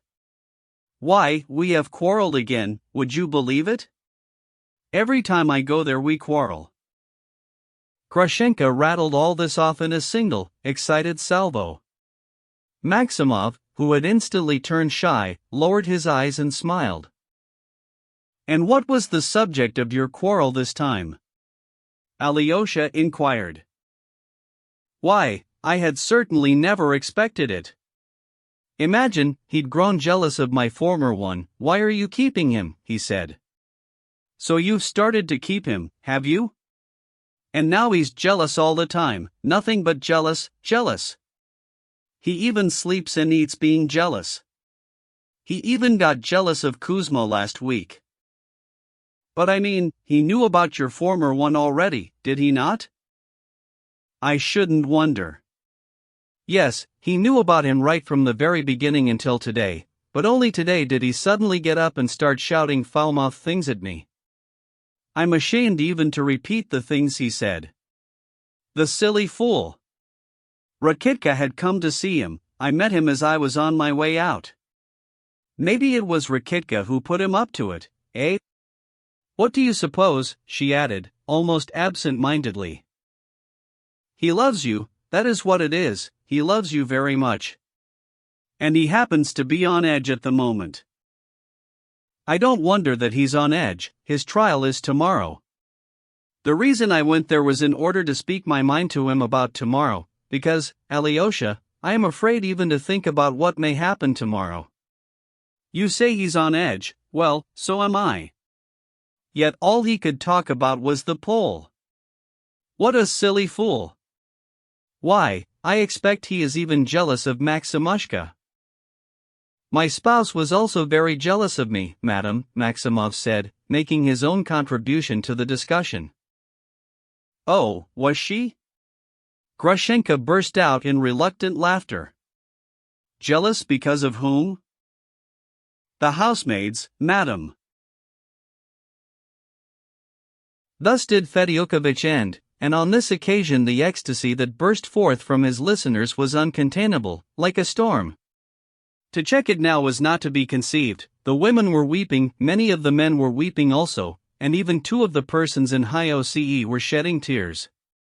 The chairman resigned himself and even tarried before ringing the bell. To have encroached upon such enthusiasm would have meant to encroach upon a sacred thing, as the ladies of our town cried subsequently. The orator himself was sincerely moved. And lo, at such a moment did our epaulette Kirillovich rise once more to exchange objections. Eyes fell on him with hatred. What? How can this be? That fellow still dares to object. The ladies began to babble. But even if the ladies of all the world had begun to babble, and at their head the public procurator's wife, why at that moment even then it would have been impossible to restrain him. He was pale, he trembled with excitement, the first words, the first phrases uttered by him were even incomprehensible, he choked, articulated badly, lost his thread. As a matter of fact, though, he swiftly recovered. But from this second speech of his I shall cite merely one or two phrases. We are reproached with having created Romans. But what has the defense counsel given us, if not Roman upon Roman? All that was lacking was some poetry. In expectation of his mistress, Fyodor Pavlovitch tears up an envelope and throws it upon the floor. We are even quoted the words he spoke on this remarkable occasion. Why, is this not a poema? And where is the proof that he removed the money, who heard those words he spoke? The feeble-witted idiot Smerdyakov, transformed into some kind of Byronic hero, taking his revenge upon society for the illegitimacy of his birth, is this not a narrative poema in the Byronic taste? And the son, forcing his way into his father's chambers, murdering him, but at the same time not murdering him, that is not even a Roman, not a poema, it is a sphinx asking riddles, which it itself, of course, will never solve. If kill he did, then he did kill, and how then can it be that he did kill, yet kill did not, who will comprehend it? Thereupon it is proclaimed to us that our tribune is the tribune of truth and plain concepts, and lo, from this tribune of plain concepts resounds, with an oath, the axiom that to call the murder of a father parricide is but mere prejudice. But if parricide is a prejudice and if each child will interrogate his father, Father, why must I love you? Then what will become of us? What will become of the fundaments of society? Whither will the family turn? Parricide, why, do you not see, it is merely the brimstone of a Moscow merchant's wife? The most precious, the most sacred precepts in the destination and future of Russian justice are presented in distorted and frivolous fashion, merely in order to attain a purpose, to attain the justification of that which cannot be justified. Oh, crush him with mercy, exclaims the defense counsel, while that is all that the criminal desires, and tomorrow all will see how crushed he is. And is not the defense counsel too modest in demanding only the acquittal of the defendant? Why should he not demand the founding of a stipend in the name of the father murderer, for the perpetuation of his holy deed among posterity and the younger generation? The gospel and religion stand corrected, all that is mysticism, he says, and only among us is there true Christianity, one verified by the analysis of reason and plain concepts. And lo, before us is erected a false likeness of Christ. For with the same measure that ye meet withal shall it be measured to you again, the defense counsel exclaims, and at that same instant infers from this that Christ commanded us to measure in the same measure in which it is measured to us, and this from the tribune of truth and plain concepts. We consult the gospel only on the eve of our speeches in order to shine in our familiarity with what is after all a rather original composition, which may come in handy and serve to create a certain effect, in the measure to which it is required, always in the degree to which it is required. But that is the very thing that Christ commands us not to do, to beware of doing, because the wicked world does it, while we must forgive and turn the other cheek, and not measure in the same measure in which our wrongers measure to us. That is what our Lord hath taught us, and not that to forbid our children to murder their fathers is a prejudice. And we must not, from the pulpit of truth and plain concepts, correct the gospel of our Lord, on whom the defense counsel is willing only to confer the name of crucified lover of mankind, in contrast to all Orthodox Russia, which appeals to him, for thou art our God. 1. At this point the chairman stepped in and asked the entrained T.O. stop, requesting him not to exaggerate, to remain within due limits, etc., as court chairmen usually do in such cases. And indeed, the chamber was unquiet, too. The public was stirring, even exclaiming in indignation. Fedyokovich did not even register any objection, but merely went up, his hand placed on his heart, to deliver himself in an injured voice of a few words full of dignity. Only slightly and mockingly did he again touch upon Romans and psychology, inserting at one point in a suitable place, Jupiter, thou art angry, therefore art thou wrong, too provoking an approving and widespread titter in the public, for Ippolit Kirillovich did not now in any way resemble Jupiter. Thereupon, to the accusation that he had apparently given the younger generation permission to murder their fathers, Fedyukovich observed with profound dignity that he would not even make retort. As for the false likeness of Christ and the circumstance that he had not conferred the name of God upon Christ, but had called him merely the crucified lover of mankind, this being, it was said, against orthodoxy and not to be uttered from the tribune of truth and plain concepts, Fedyukovich alluded to slanderous insinuations and to the fact that, in pursuing his intent to come here, he had at least supposed the tribune here to be secure from accusations that might jeopardize my standing as a citizen and loyal subject. But at these words the chairman asked him, to stop, and Fedyukovich, bowing, concluded his reply, accompanied by a universal and approving ripple of voices from the chamber. As for Ippolit Kirillovich, he had, in the opinion of our ladies, been squashed forever. After this, the defendant himself was given the floor. Mitya stood up, but did not say much. He was terribly fatigued both physically and spiritually. The aspect of independence and strength with which he had appeared that morning in the chamber had almost vanished. It was as if he had experienced something that day to last him all his life, something that had taught him and made him understand something very important, which he had not earlier comprehended. His voice had grown feeble, and now he did not shout as earlier that day.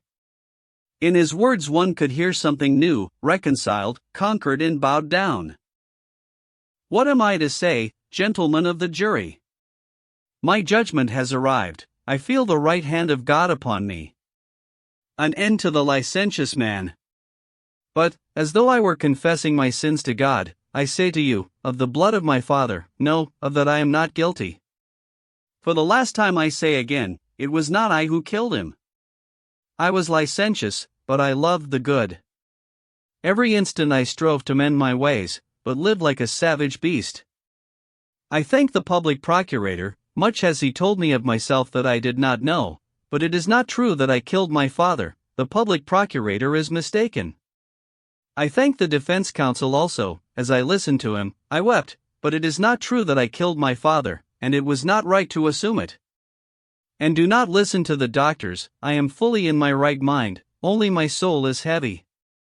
If you will spare me, if you will release me, I will pray for you. I will become better, I give my word, before God I give it.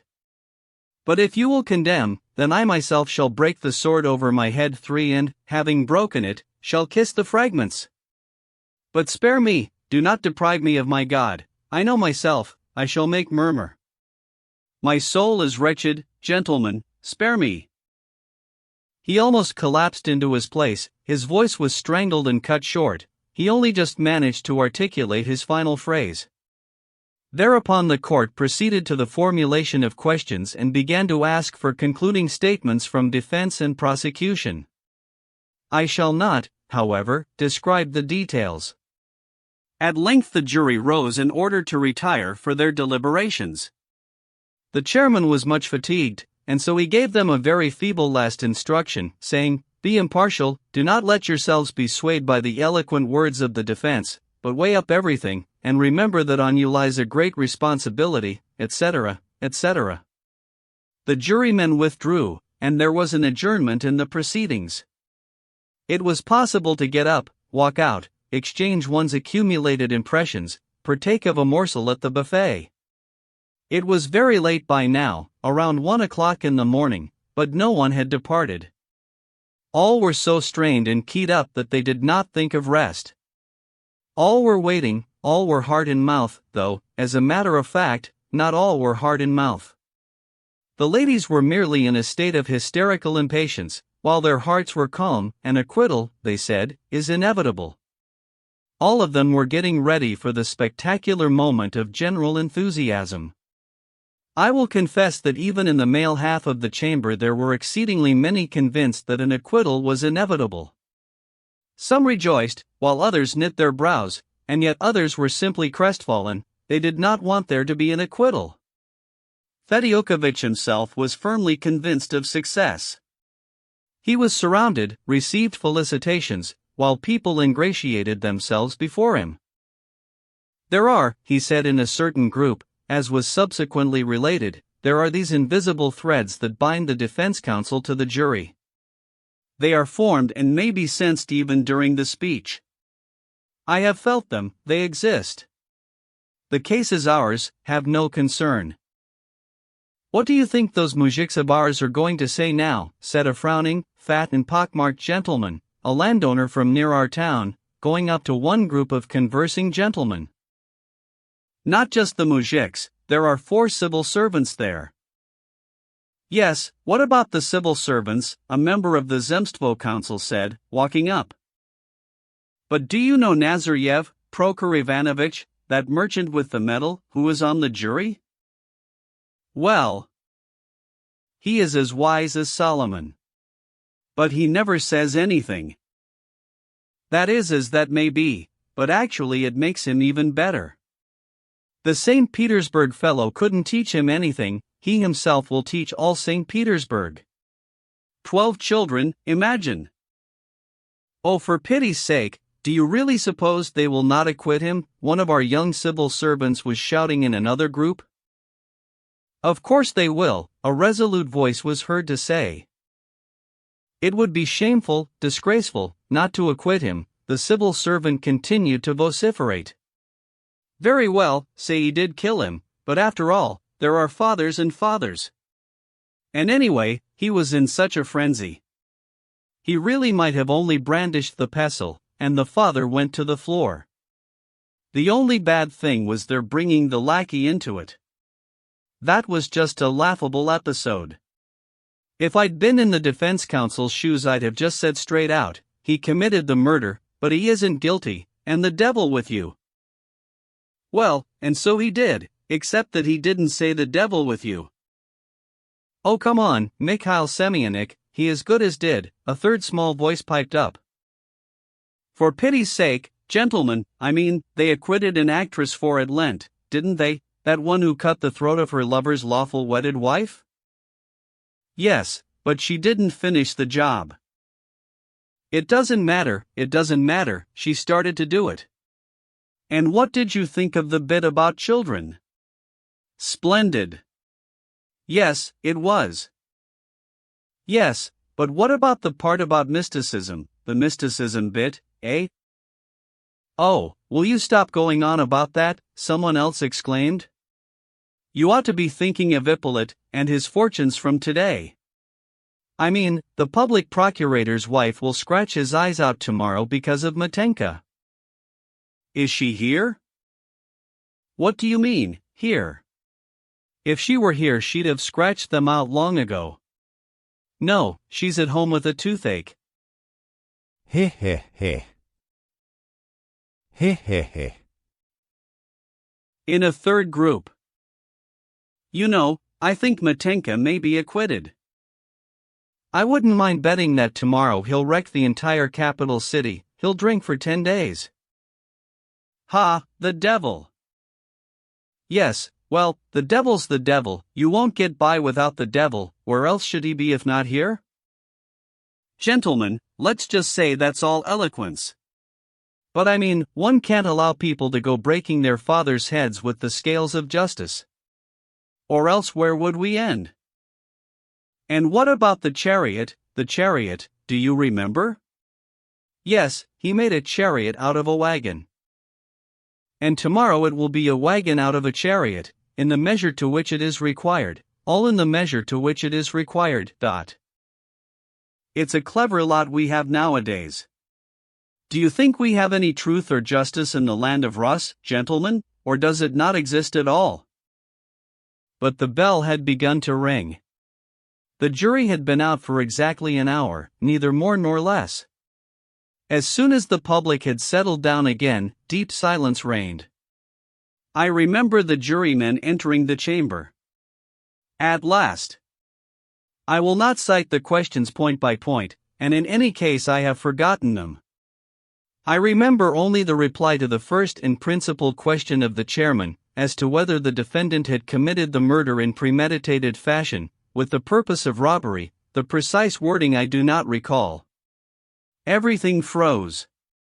The foreman of the jury, who was of course the youngest of the lot, loudly and clearly, in the deathly silence of the chamber, proclaimed, "Yes, guilty."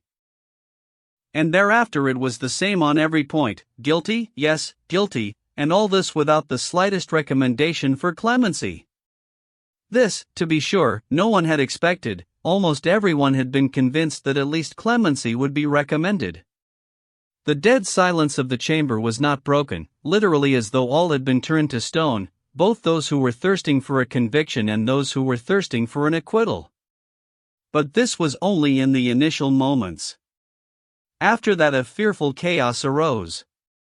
Among the male portion of the public there were many who turned out to be very well satisfied. Some even rubbed their hands, not bothering to conceal their delight. Those who were not well satisfied were as if crushed, kept shrugging their shoulders, whispering, but seemed not yet to have taken it all in. But, good Lord, what happened to our ladies? I thought they were going to cause a riot. At first it was as if they could not believe their ears. And suddenly, to the whole chamber, exclamations were heard, "But what is this? What on earth is this?" They kept hopping up from their seats. They doubtless believed that it could all be altered and done all over again right there and then. At that moment Mitya suddenly got up and in a kind of tearing howl cried aloud, stretching his arms before him, "I swear by God and by his last judgment, of my father's blood I am not guilty. Katya, I forgive you. Brothers, friends, spare the other one." He did not finish and began to sob to the whole chamber, in a voice, terrible to say, that was somehow not his own, but a new, astonishing one, that had sprung up in him God only knew from where. Up aloft, in the gallery, in the very furthest corner there resounded a piercing woman's wail. It was Grushenka. She had earlier gone to someone with entreaties, and had been readmitted to the chamber before the onset of the judicial pleadings. Mitya was led away. The pronouncement of sentence was postponed until the morrow. The entire chamber rose up in pandemonium, but I did not wait and did not listen. I recall only one or two exclamations, on the front steps, on my way out. "He'll sniff 20 years down the mines. Not less." Yes, sir, our mujiks stood up for themselves. And put an end to our Matenka. End of the fourth and final part. Epilogue 1. Schemes for rescuing Mitya. On the 5th day after Mitya's trial, very early in the morning, before it was yet 9 o'clock, Alyosha arrived at Katerina Ivanovna's house in order to come to a final arrangement concerning a certain matter that was important for them both and, in addition, with an errand to discuss with her. She sat and talked with him in that same room where once she had received Grushenka. Nearby, in the next room, Ivan Fyodorovich lay in acute fever and unconscious. Immediately after the scene at the trial that day, Katerina Ivanovna had given instructions for the sick and unconscious Ivan Fyodorovich to be carried to her house, in disregard of all the future and inevitable talk of society and its censure. One of the two female relatives who lived with her had gone away to Moscow immediately after the scene at the trial, while the other remained. But even if both had gone away, Katerina Ivanovna would not have altered her decision and would have remained to tend to the sick man and sit with him night and day. He was being treated by Varvinsky and Herzenstube. As for the Moscow doctor, he had returned to Moscow, refusing to utter any prognosis with regard to the possible outcome of the illness. The doctors who remained, though they gave encouragement to Katerina Ivanovna and Alyosha, were plainly yet unable to offer any hope. Alyosha had been calling to visit his sick brother 2 times a day. This time, however, he had a particular, most troublesome matter to discuss, and he sensed in advance how hard it was going to be for him to talk about it, yet all the while he was in a great hurry. That same morning, in another place, another urgent matter waited, and he must be quick. They had already been conversing for some 15 minutes. Katerina Ivanovna was pale, intensely fatigued and at the same time in an extreme state of morbid excitement. She had already sensed, by the way, the reason why Alyosha had come to see her now. "With regard to his decision, you must not worry," she said to Alyosha with firm emphasis. "This way or that, in the end he will come to this way out, he must escape. This unhappy man, this hero of honor and conscience, no, not him, not Dmitri Fyodorovich, but the other who is lying behind this door and who has sacrificed himself for his brother," Katya added with flashing eyes, "he long ago informed me of the whole of this plan of escape. You know, he has already had dealings. I have already informed you of some of it. Look, it will take place, in all probability, at the third halt from here, when the party of convicts is taken to Siberia. Oh, it is still a long way until then. Ivan Fyodorovich has already made a trip to see the commander in charge of the third halt. The only thing we do not know is who the commander of the party will be, and it is impossible to find that out in advance. Tomorrow I shall perhaps show you in detail the entire plan which Ivan Fyodorovich left me on the eve of the trial, for some eventuality. It was that same time when, you remember, you found us engaged in a quarrel. He was on his way downstairs and I, catching sight of you, compelled him to return. Do you remember? Do you know what we were quarreling about that day?" "No, I do not," Alyosha said. "Of course, he hid it from you at the time. It was nothing other than this plan of escape. 3 days before that he had revealed to me all the principal parts of it. It was then that we began to quarrel, and we spent the next 3 days quarreling. We quarreled because when he announced to me that if Dmitri Fyodorovich were to be convicted he would run away abroad with that brute creature, I suddenly grew angry. I will not tell you why, I myself do not know why it was. Oh, of course, it was on account of the creature, that brute creature, and for the very reason that she was also going to run away abroad together with Dmitri." Katerina Ivanovna exclaimed suddenly with lips that had begun to quiver with wrath. No sooner had Ivan Fyodorovich realized that I was so angry on account of that creature, in an instant he thought that I was jealous because of Dmitri and that therefore I still continued to love Dmitri. That was when our first quarrel arose. I was unwilling to give explanations, to ask forgiveness I was unable. It was painful to me that such a man could suspect me of a former love for that. And this one I myself, long before, had told him straight that I did not love Dmitri, but only him alone. It was only out of rage against that brute creature that I grew enraged with him. 3 days later, on that very evening when you came in, he brought to me a sealed envelope which I was to unseal at once if anything should happen to him. Oh, he had foreseen his illness. He told me that in the envelope were the details of the escape and that if he should die or fall dangerously ill, I was to rescue Mitya alone. At the same time he left me money, nearly 10,000 rubles, the same money that the public procurator, who found out from someone that he had sent it to be changed into notes, mentioned in his speech. I was suddenly horribly struck by the fact that Ivan Fyodorovich, who was all the while jealous because of me and all the while convinced that I loved Mitya, had not however given up his thought of rescuing his brother and was trusting me with that deed of rescue. Oh, that was a sacrifice. No, you cannot comprehend such self-sacrifice in all its plenitude, Alexei Fyodorovich. I wanted to throw myself at his feet in veneration, but when I suddenly thought that he would merely construe it as an expression of my joy that Mitya would be rescued, and I know for certain that he would have thought that, so irritated was I by the mere possibility of such an unfair notion on his part, that I again grew irritated and, instead of kissing his feet, again made a scene in front of him. Oh, unhappy that I am! Such is my character, a dreadful, unhappy character. Oh, but you will see. I will do it. I will drive him to the point where he gives me up for another, one with whom he will get along better, like Dmitri, but then...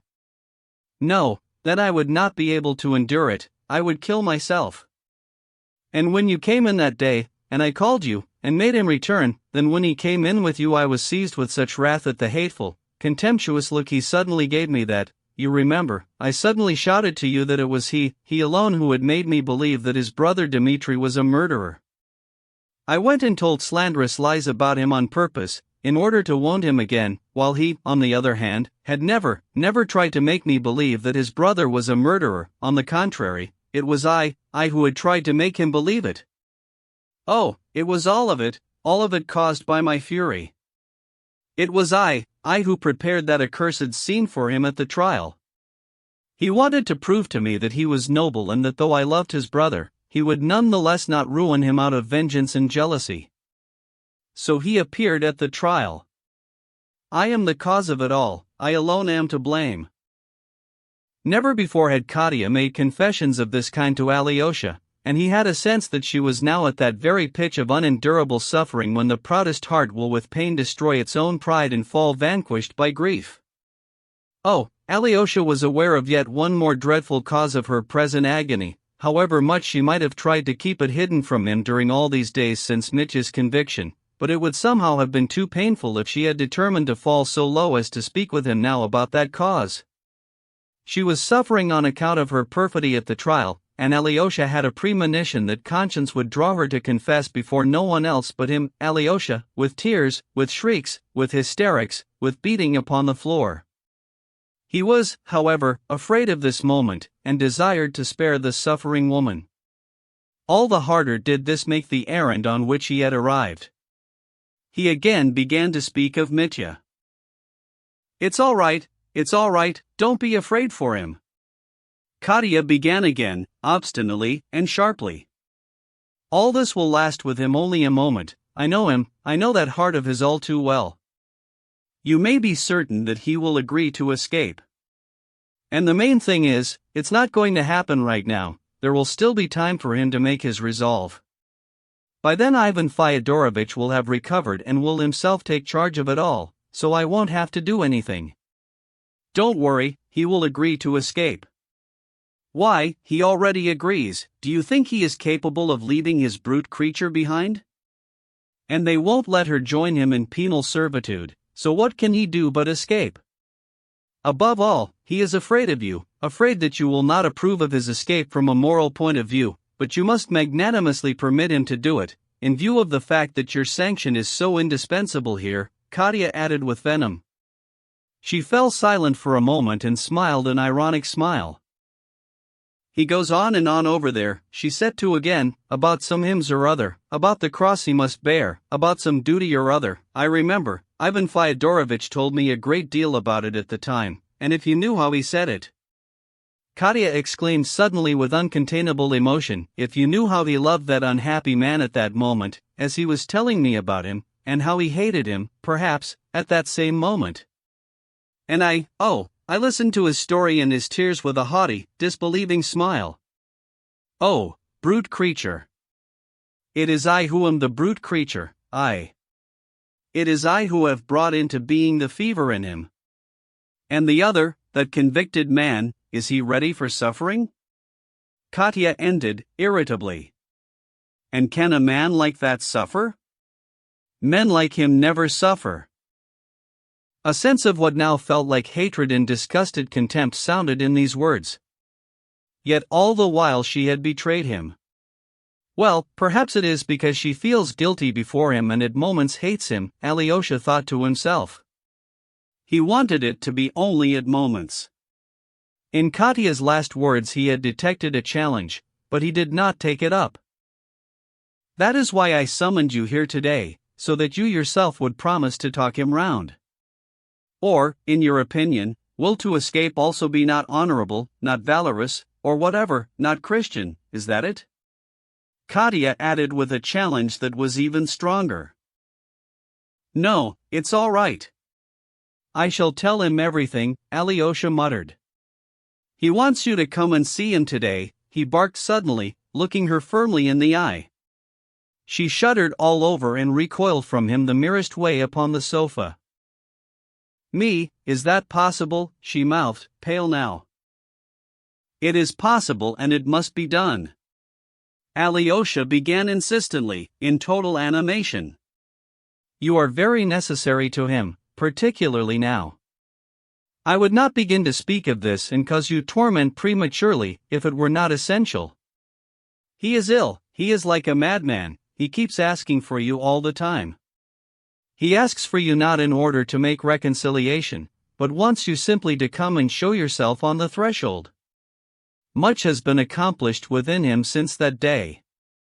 He understands how incalculably guilty he is before you. It is not your forgiveness that he wants. I cannot be forgiven, he says it himself, but wants you only to show yourself on the threshold. You suddenly come and want me to, Katya mouthed. All these days I have sensed that you would come with this. I knew that he would call me to him. It is impossible. Perhaps it is, but please do it.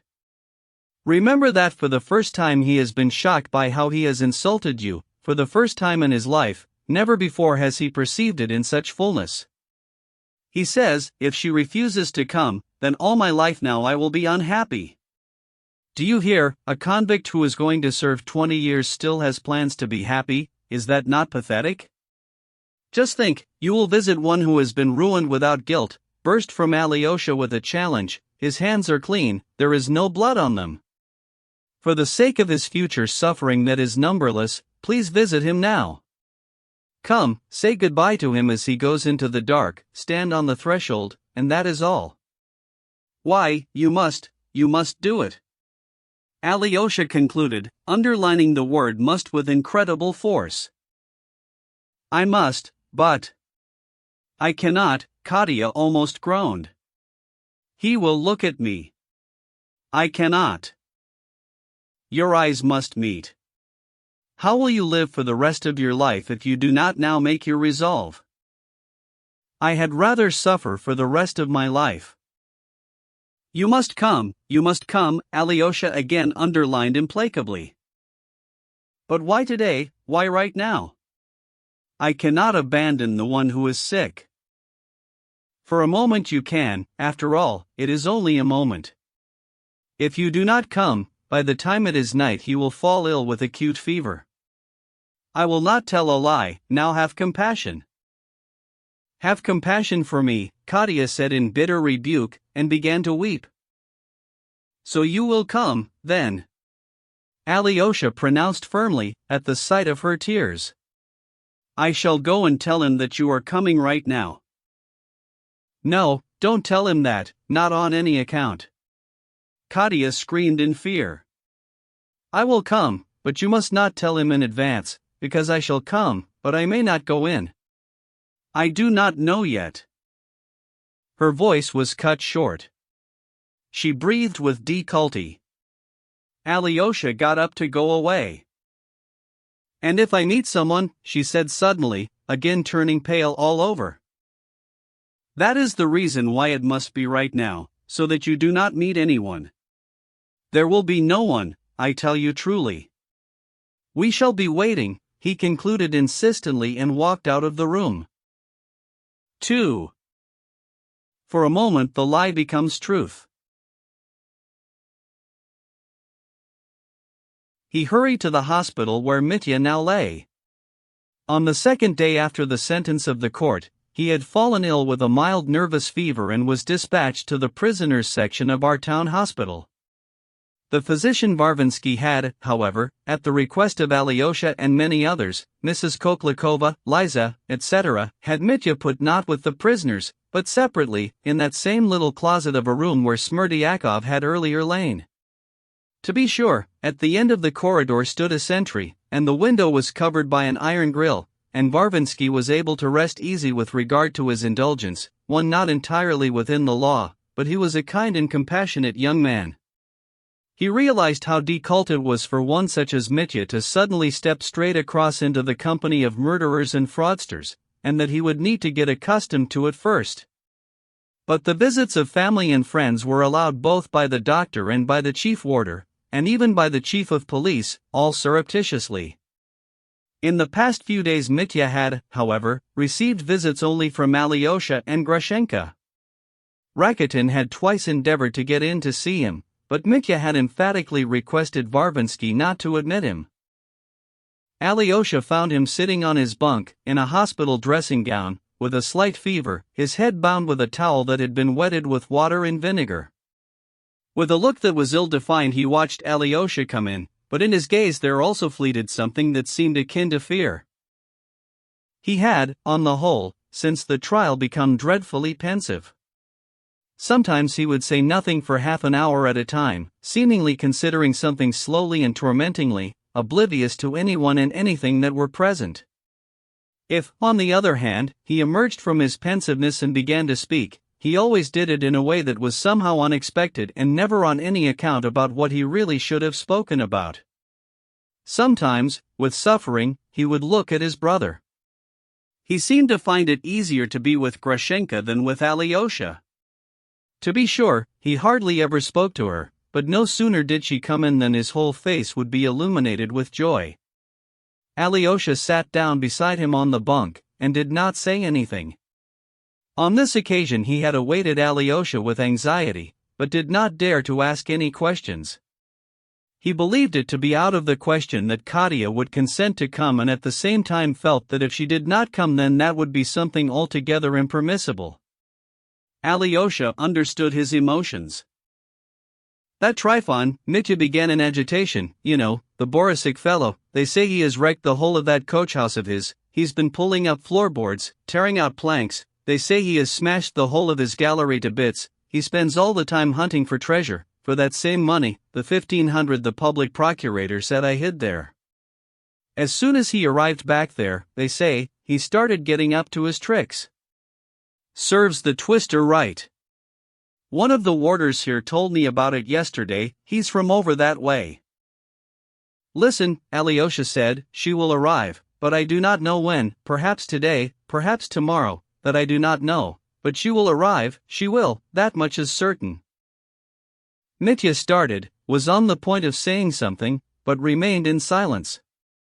The news had had a fearful effect on him. It was plain that he had a tormenting desire to learn the details of what had been said, but that he was again afraid to ask about them immediately. Anything cruel and contemptuous from Katya would have been to him like a blow from a knife at that moment. Here's what she said, among other things, that I should be sure to put your conscience at rest on account of the escape. Even if Ivan is not well again by that time, she herself will take charge of it. You have already told me about that, Mitya commented, thoughtfully. And you have already repeated it to Grusha, Alyosha observed. Yes, Mitya confessed. She is not going to come this morning, he said, looking timidly at his brother. She will only come in the evening. As soon as I told her yesterday that Katya was handling the matter, she held her tongue, but her lips twisted. All she did was whisper, let her. She realized it was an important thing. I did not dare to probe further. After all, she really does seem to understand now that the other one loves not me, but Ivan. Really, burst from Alyosha. Though perhaps she doesn't. But she is not going to come this morning, Mitya hurried to make clear again. I have given her a certain errand. Listen, brother Ivan will surpass everyone. He is the one who must live, not us. He will get better again. Imagine, even though Katya is afraid for him, she has almost no doubt that he will get better, Alyosha said. That means she is convinced that he is going to die. It is her fear that makes her certain that he will get better. That brother of ours has a strong constitution. I also hope very much that he will get better, Alyosha observed, worriedly. Yes, he will get better.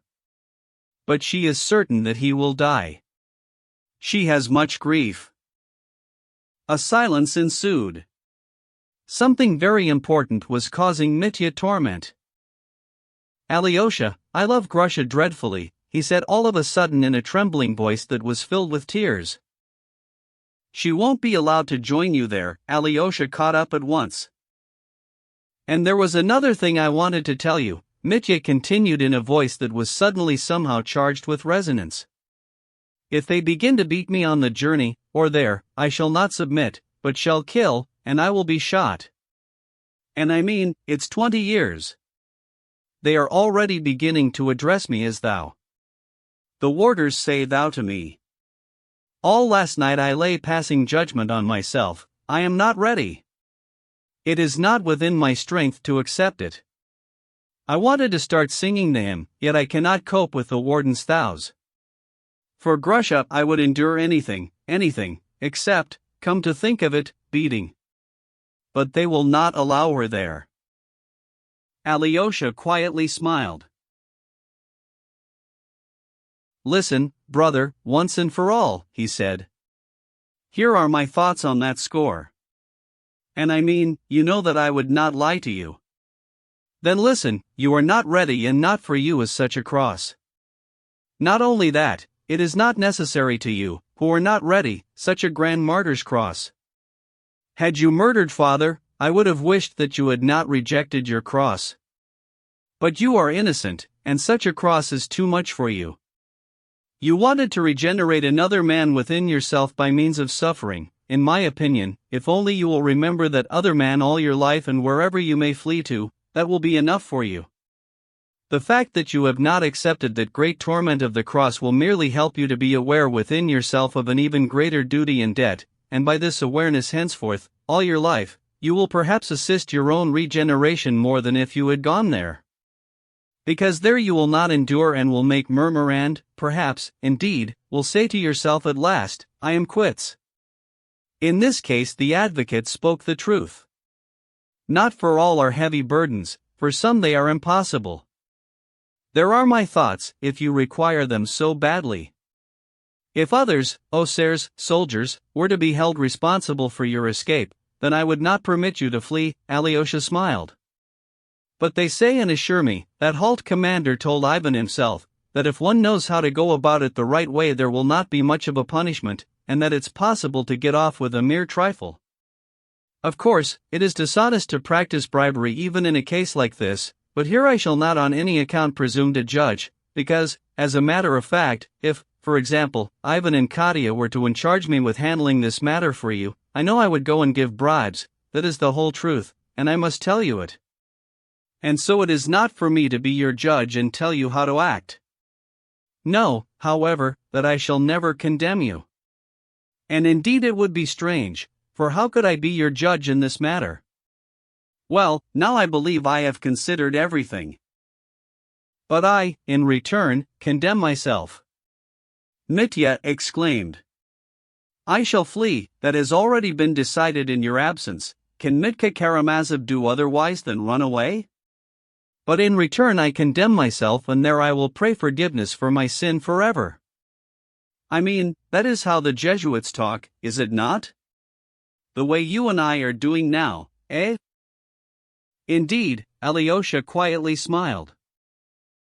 I love you because you always tell the whole, unbroken truth, and never conceal anything. Mitya exclaimed, joyfully laughing. In other words, I have caught my Alyosha as a Jesuit. I ought to smother you all over in kisses for that, yes I ought. Well, then listen now to the rest of it. I shall unfold to you the other half of my soul. Here is what I have devised and determined. If I flee, even with money and a passport and even to America, then I will be encouraged by the thought that not to joy will I flee, not to happiness, but verily to another penal servitude, no worse, perhaps, than this one. No worse, Alexei, verily I say, no worse. I now already hate that America of theirs, the devil take its hide.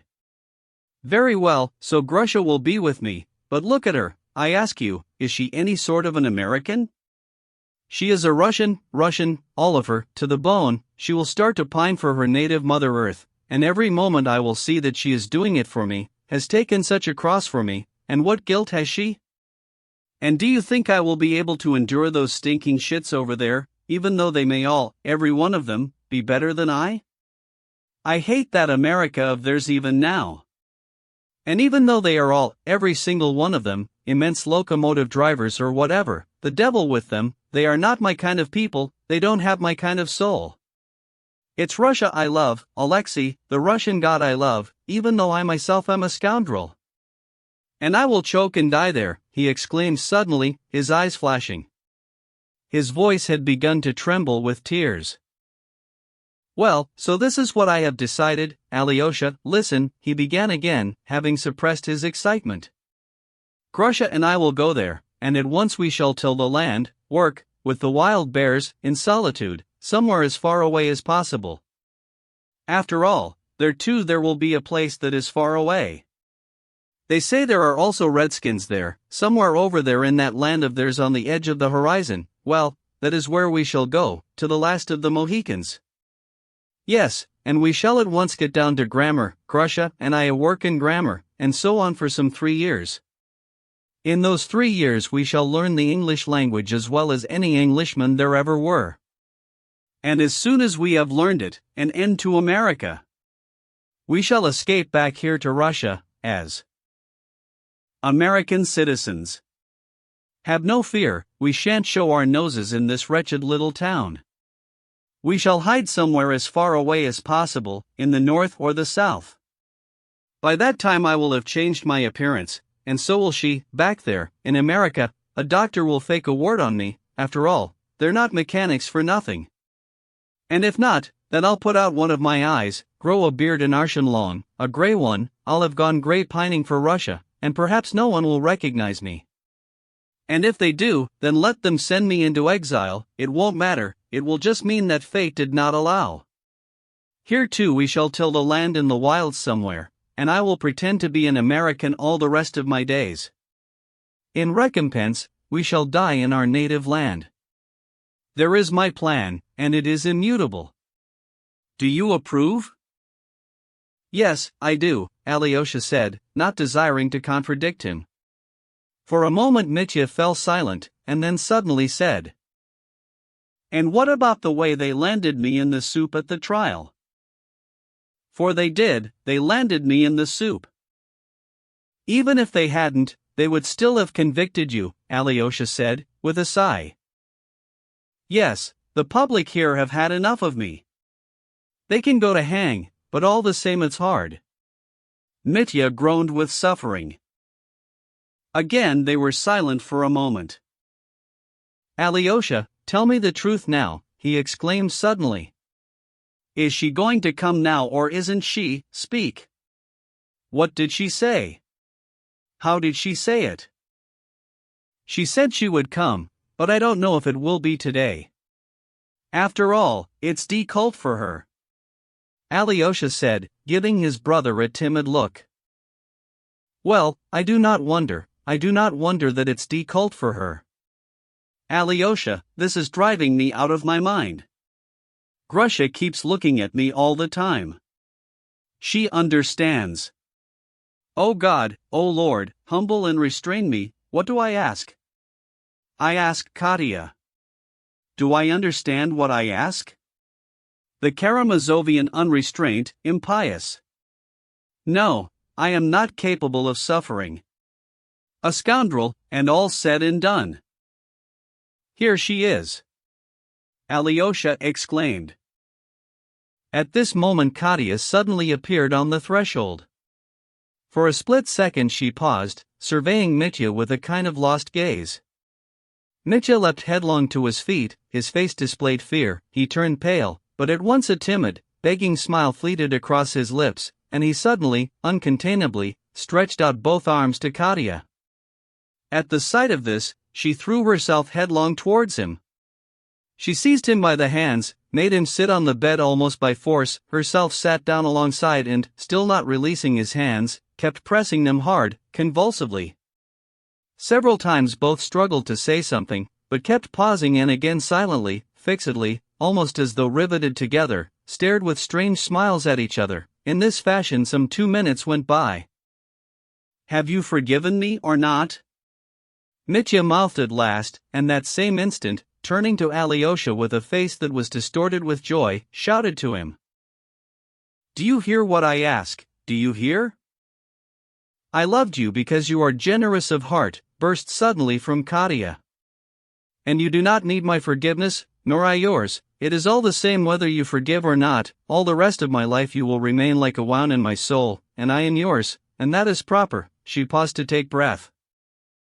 Why have I come? She began again, frenziedly and hurriedly. To embrace your feet, to press your hands, like this, to the point of pain. You remember, the way I used to press them in Moscow, to say again to you that you are my God, my joy, to say to you that I love you madly. she almost groaned in torment and suddenly avidly nestled her lips against his hand. Tears gushed from her eyes.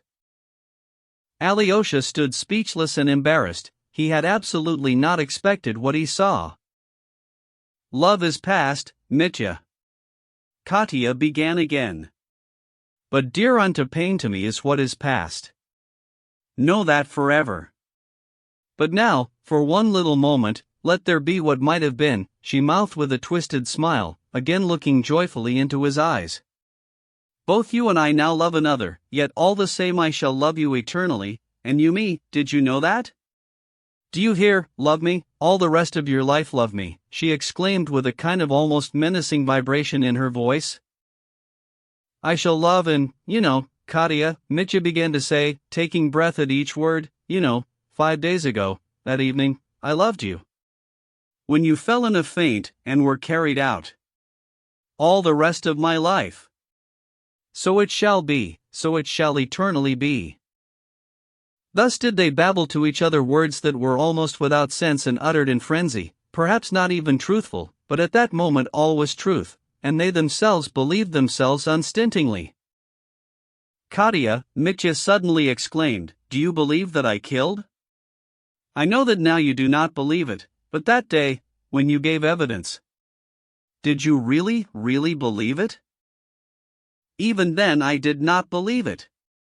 I have never believed it. I hated you and suddenly made myself believe, then, for that moment. When I gave evidence. I made myself believe it and believed, but when I had finished, I at once ceased to believe. Know that, all of it. I have forgotten that I came here in order to punish myself, she said with a kind of wholly new expression, wholly unlike her recent amorous mouthings of a moment earlier. It is painful for you, woman, suddenly burst from Mitya, wholly without restraint.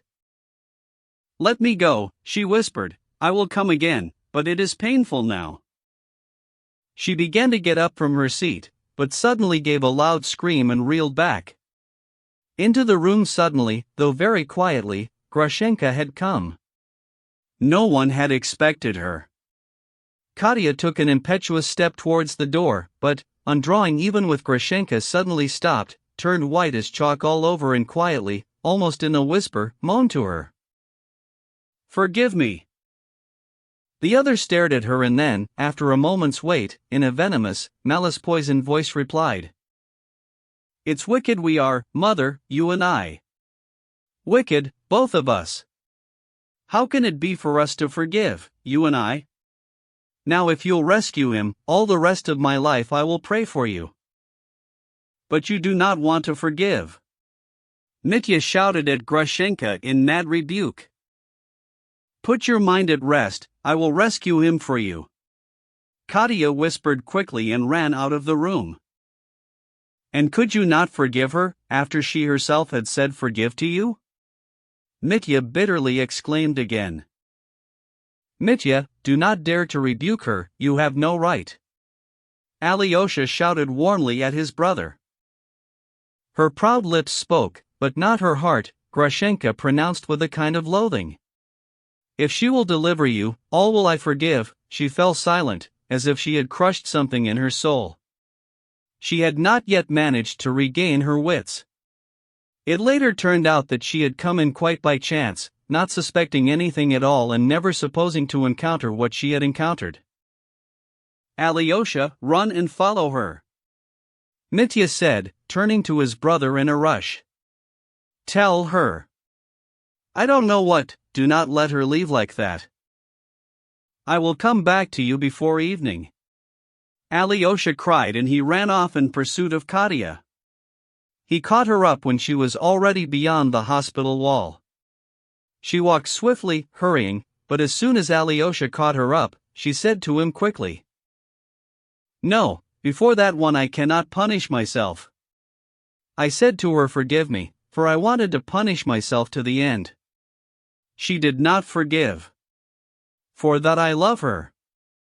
Katya added in a voice that was distorted, and her eyes flashed with a wild malice. My brother was not expecting her at all, Alyosha began to mutter. He was certain that she would not come. No doubt. Let us leave that, she snapped. Listen, I am unable to go there for the funeral with you now. I have sent them flowers for the little Cohen. I believe they still have money. If necessary, tell them that in the future I will never abandon them. Well, now leave me, please.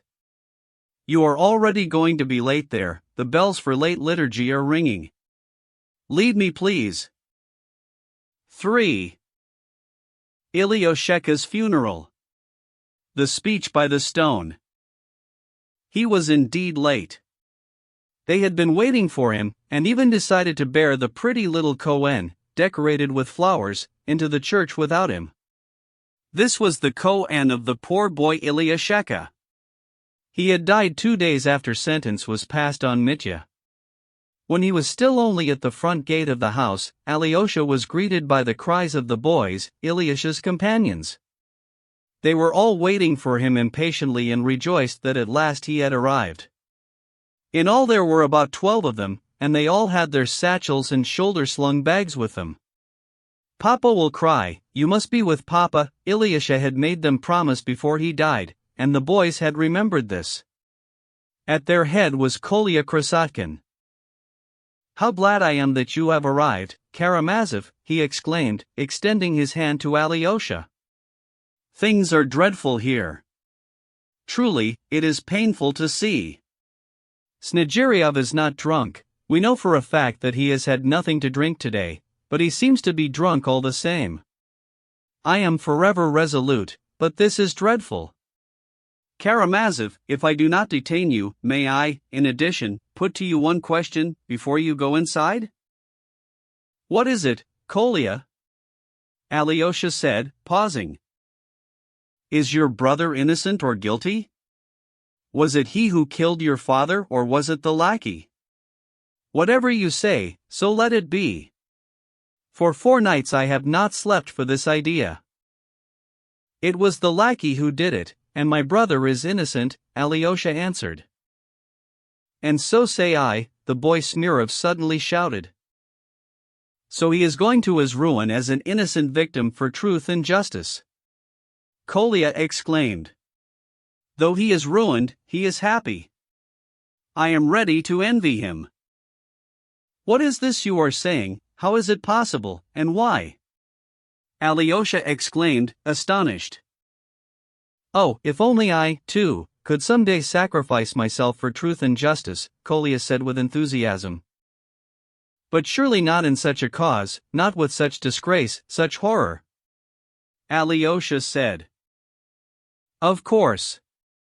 I should desire to die for all mankind, and as for disgrace, then it is all the same, for our names will perish. Your brother I respect. And so do I, suddenly and now quite unexpectedly shouted from the crowd that same boy who had once declared that he knew who had founded Troy, and, having shouted, precisely as he had done that other day, blushed to his ears, like a peony. Alyosha entered the room. In a blue Cohen decorated with white ruche, his little hands folded together and his little eyes closed, lay Ilyusha. The features of his wasted face had hardly altered at all, and, strange to say, there was almost no smell from the corpse. The expression of his face was serious, and he looked as though he were reflecting about something. Especially beautiful were his hands, which were folded crosswise, as though they had been sculpted out of marble. Flowers had been put in his hands, and indeed the whole Cohen had already been decorated both on the inside and on the outside with flowers that had been sent at break of day by Liza Koklikova. But flowers had also arrived from Katerina Ivanovna, and when Alyosha opened the door, the second-grade captain with a bunch of flowers in his quivering hands was in the process of scattering them, too, over his dear boy. He hardly glanced at the entering Alyosha, and was unwilling to look at anyone else either, not even his weeping, crazy wife, his little mother, who kept endeavoring to raise herself on her disabled legs and take a closer look at her dead boy. Ninotchka had, on the other hand, been raised from her chair by the children, and they had moved her right up to the Cohen.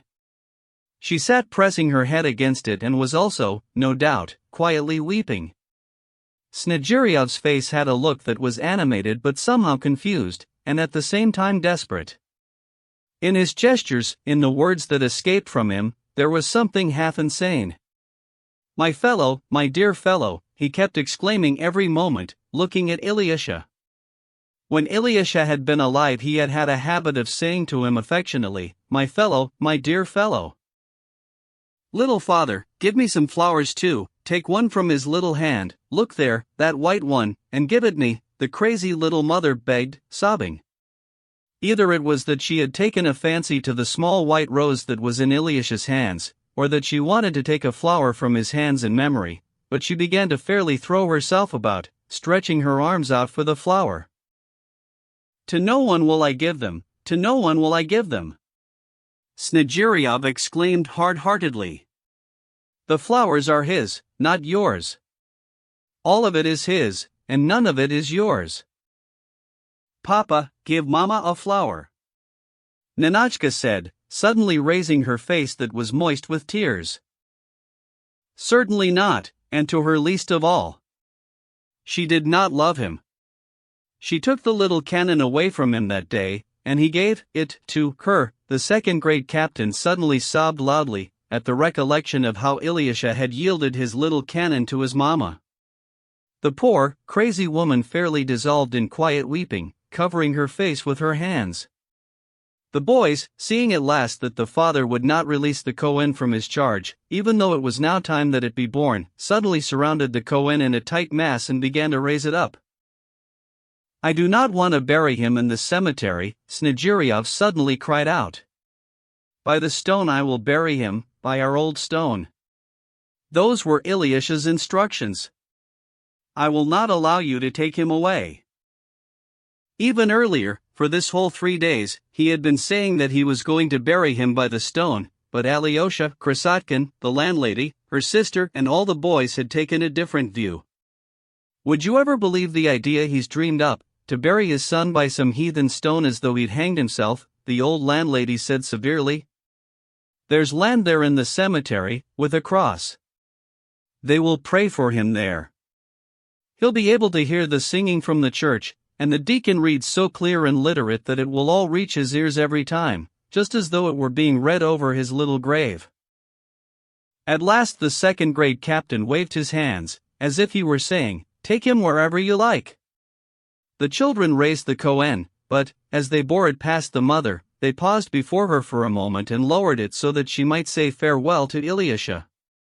But, when she caught sight of that dear little face, close at hand, which all the 3 days she had beheld only from a certain distance, she suddenly started to shake all over and began to jerk her gray-haired head hysterically this way and that way over the Kohen.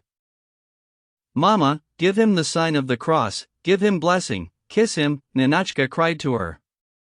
But, like an automaton, she kept jerking her head and speechlessly, with a face that was distorted by burning grief, suddenly began to beat her breast with her fist.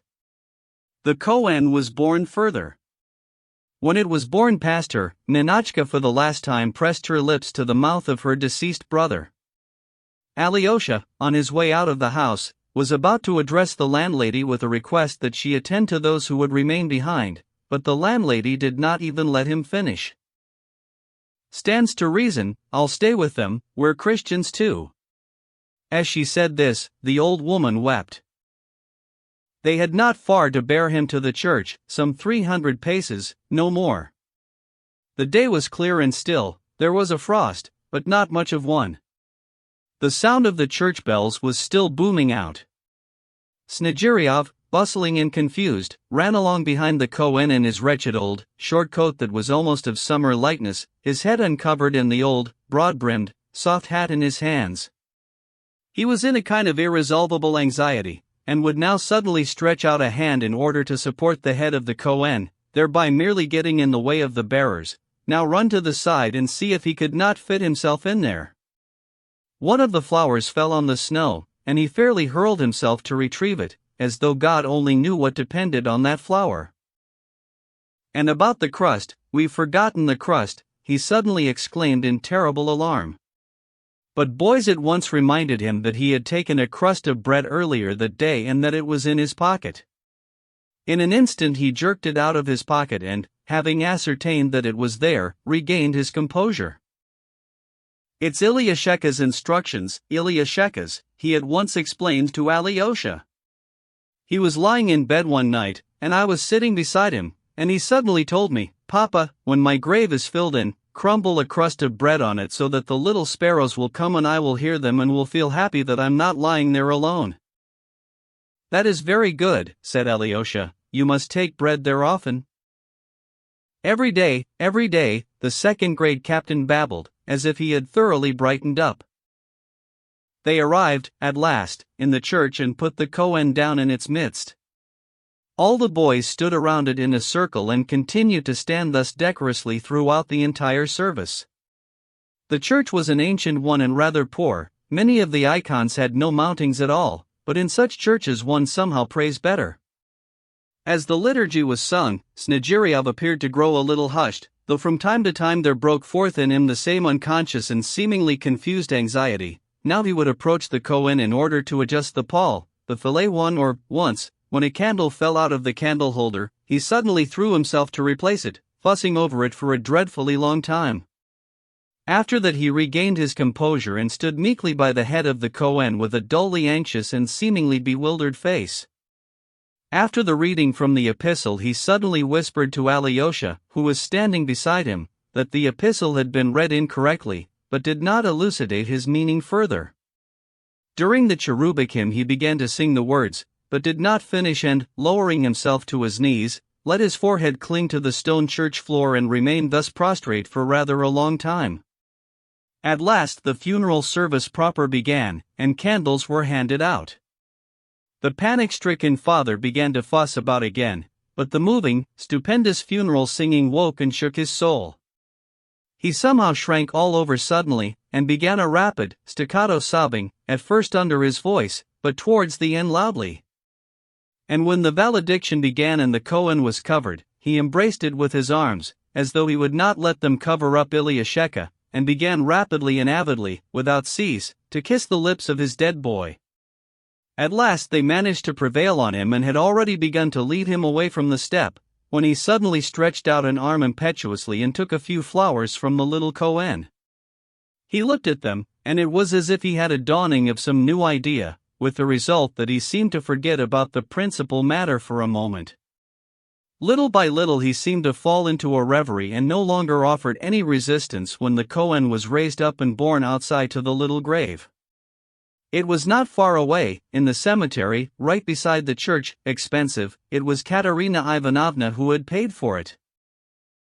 After the customary ritual the grave diggers lowered the kohen as Snegiriov bent down so low, his flowers in his hands, over the open grave that the boys clutched hold of his coat in alarm and began to haul him back. But it was as though he no longer really understood what was being accomplished. When they began to fill in the grave, he suddenly began to point worriedly at the falling earth and even began to say something, but no one could decipher it, and he suddenly fell quiet of his own accord. At that point they reminded him that he must crumble the crust of bread, and he grew terribly agitated, whipped out the crust and began to break it in his fingers, throwing the morsels about the little grave. "Now come flying, little birds, now come flying, little sparrows," he muttered, worriedly. One of the boys started to observe to him that it was awkward for him to break the crust with the flowers in his hands, and that he ought to let someone hold them for him for a while. But he would not allow it, and even grew suddenly fearful for his flowers, as though they were trying to take them away from him altogether, and, having taken a glance at the grave and seemingly satisfied that all had been done, the pieces crumbled, he suddenly, unexpectedly and even quite calmly turned and strolled off home. But soon his pace grew quicker and more hurried. He was in a rush, almost running. Alyosha and the boys kept up with him. "Flowers for little mother, flowers for little mother. Little mother's been offended," he began to exclaim suddenly. Someone cried out to him, telling him to put his hat on, that it was cold now, but, upon hearing this, he flung the hat on the snow as if in malice and began to say over and over again, "I don't want my hat, I don't want my hat." The boy Smirov retrieved it and carried it after him. Every last one of the boys was crying, Kolya and the boy who had discovered Troy most of all, and although Smirov, the captain's hat in his hands, was also weeping dreadfully, he managed nonetheless, almost at a run, to pick up a fragment of brick that lay red on the snow of the path, in order to throw it at a swiftly passing flock of sparrows. Of course, he missed his mark and continued to run, weeping. When they had gone halfway, Snegiryov suddenly came to a halt, stood for half a moment as though some sudden shock had overtaken him, and suddenly, turning back towards the church, set off at a run towards the little grave they had abandoned. The boys in an instant caught him up and clutched hold of him from every side. At that point, as if in helplessness, like a man overwhelmed, he fell onto the snow and, lashing about, howling and sobbing, began to cry out, "My fellow, Ilyasheka, my dear fellow!" Alyosha and Kolya began to raise him up, entreating him and prevailing upon him. "Captain, that will do, a man of courage has a duty to endure," Kolya muttered. "And what about the flowers? You'll spoil them," Alyosha said, joining in, "and little mother is expecting them. She is sitting crying because you did not give her any of Ilyasheka's flowers today. Ilyasha's little bed is still there." Yes, we must go to little mother, to little mother." Snegiryov remembered again, suddenly. They'll remove the bed," he added, as though in fear that the bed might indeed be removed, leapt up and again ran off home. But it was quite near now, and they all came running together. Snegiryov impetuously opened the door and cried out to his wife, with whom he had earlier so cruelly quarreled. "Little mother, dear one, Ilyasheka has sent you flowers, for your bad legs," he shouted, stretching out to her the little bunch of flowers, all frozen and broken from when he had lashed about on the snow a moment earlier. But at that same moment, before Ilyasha's little bed, in the corner, he caught sight of Ilyasha's boots that stood side by side, having only just been tidied up by the landlady, old, faded, stiffened boots, with patches. At the sight of them he raised his hands and threw himself towards them, fell to his knees, seized one boot and, pressing his lips to it, began to kiss it avidly, crying aloud, "My fellow, Ilyasheka, my dear fellow, where are your little feet? What have you done with him? What have you done with him?" the crazy woman began to wail in a heartbreaking voice. At that point Ninotchka too began to sob. Kolya ran out of the room, and the boys began to follow him. At last Alyosha, too, went out after them. "Let them cry it out," he said to Kolya. "It is impossible to do anything that will console them now. Let us wait for a moment and then return." "Yes, it's impossible and that is dreadful," Kolya confirmed. "You know, Karamazov," he said, suddenly lowering his voice so that none should hear, "I am very sad, and if only it were possible to resurrect him, I would give everything in the whole world." "Ah, and I too," said Alyosha. "What do you suppose, Karamazov, should we come back again this evening? I mean, he will get drunk." "Perhaps he will. Only the two of us, you and I, will come, that will be enough, in order to sit with them for an hour or so, with the mother and Ninotchka, for if we all come at once we'll just bring it all back to them again," Alyosha counseled. "The landlady is laying the table in there for them now, there's going to be a funeral meal, or whatever, a priest is coming, will we go back in for that now, Karamazov, or not?" "Without question," said Alyosha. "Strange it is, all this, Karamazov, such grief, and suddenly some kind of bleenies, how unnatural everything is in our religion." "They are going to have salmon in there, too," the boy who had discovered Troy suddenly and loudly observed. "I would earnestly request you, Kardashov, not to meddle any further with your stupid remarks, particularly when you are not being spoken to and when no one even cares whether you exist or not," Kolya retorted irritably in his direction. The boy fairly turned scarlet, but did not dare to make any reply. In the meantime they were all quietly strolling along the path, and suddenly Smirnov exclaimed, "Here is Ilyasha's stone, the one under which they were going to bury him." They all came to a silent standstill beside the large stone. Alyosha looked, and the entire tableau of what Snegiryov had related once about Ilyasheka, how the latter, weeping and embracing his father, had exclaimed, "Papa, dear Papa, how low he made you fall," at once presented itself to his memory. Something seemed to quake within his soul.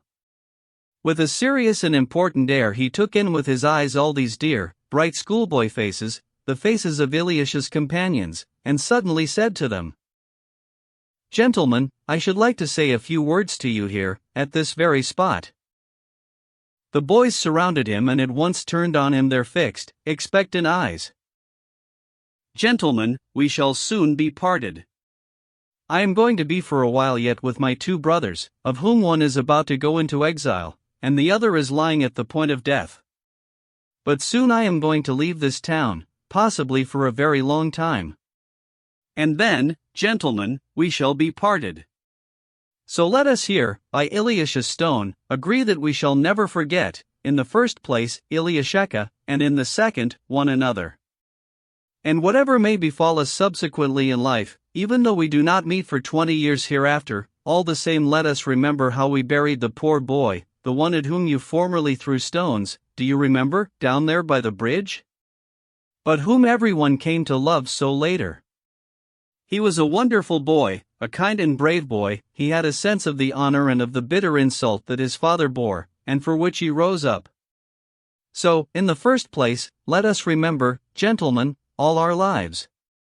And even though we may be occupied with the most important matters, attain honors, or fall into some great misfortune, all the same let us never forget how good we found it here, all of us in association, united by such good and happy feeling, which for this time of our love for the poor boy has possibly made us better than we are in actual fact.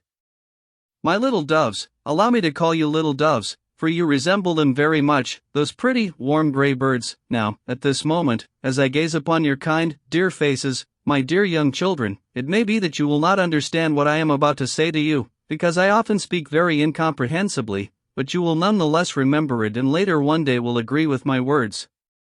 Know then that there is nothing more lofty, nor more powerful, nor more healthy nor more useful later on in life than some good memory, and particularly one that has been born from childhood, from one's parents' home.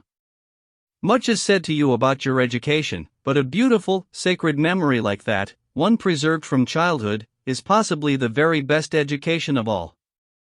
If he gathers many such memories in his life, a man is saved from it all.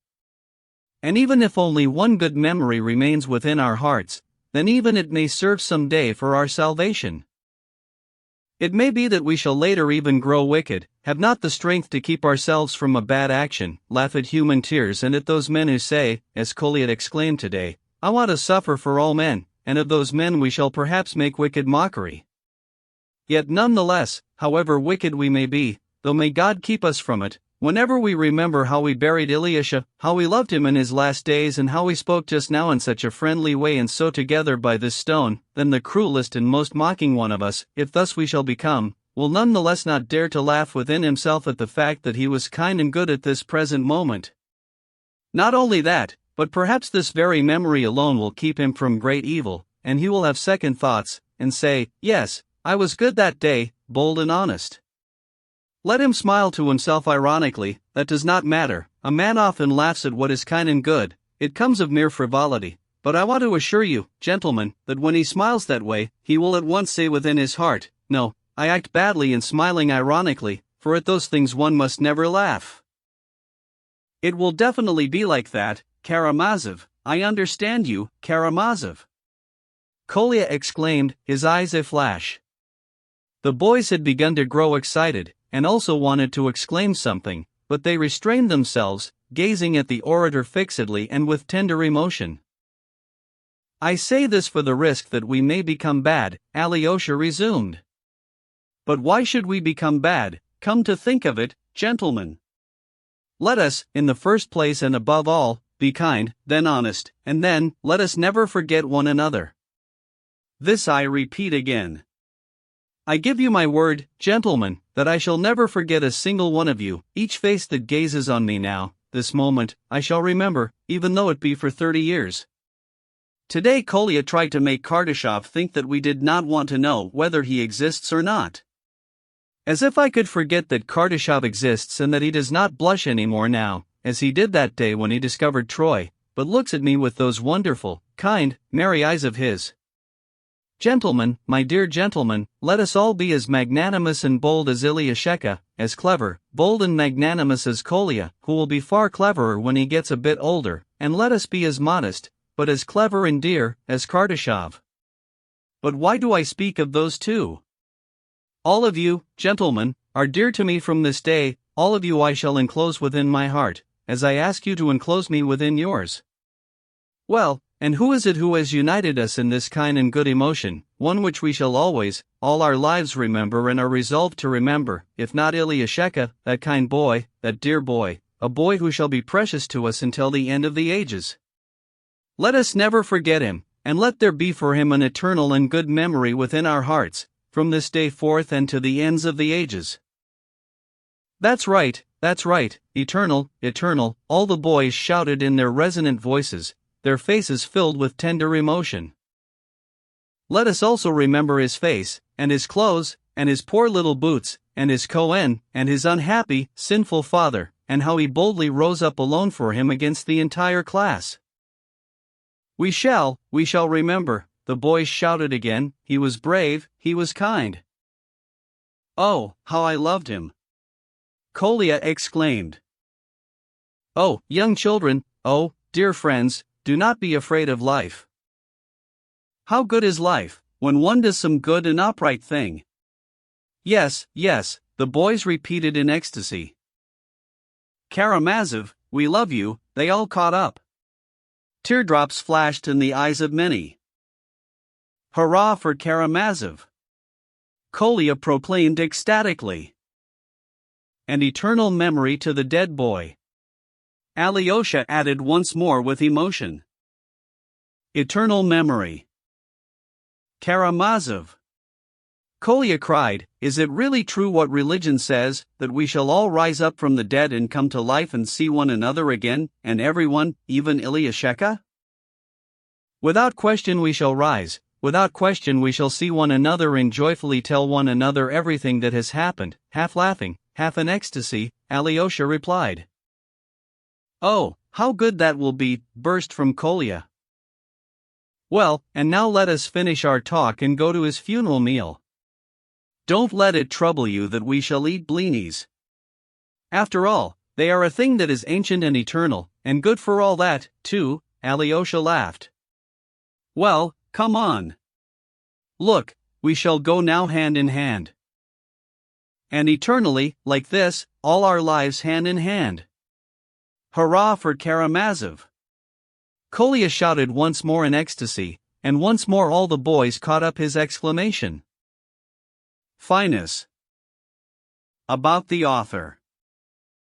Fyodor Mikhailovich Dostoevsky was born in Moscow in 1821, the second of a physician's 7 children.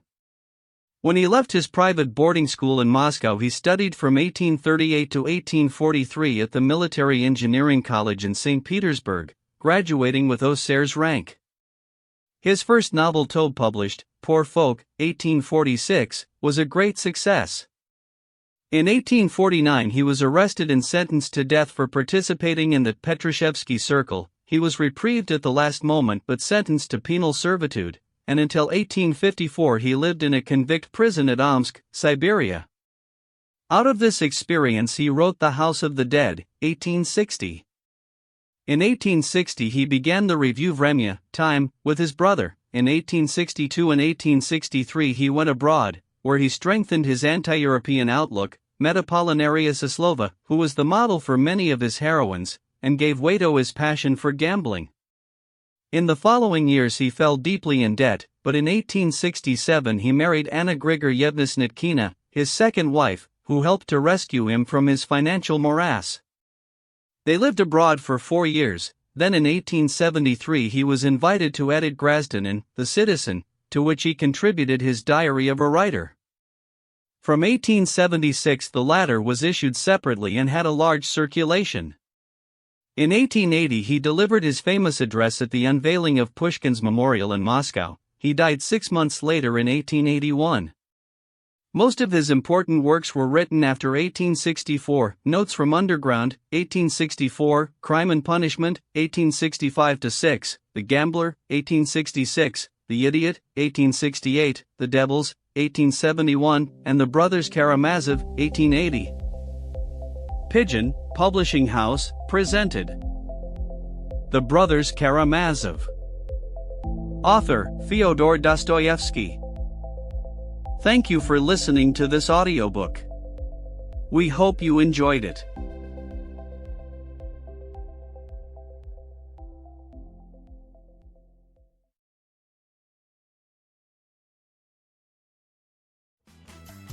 If you enjoyed this classic, follow the show and leave a quick review, and join us every Tuesday and Thursday for more timeless stories.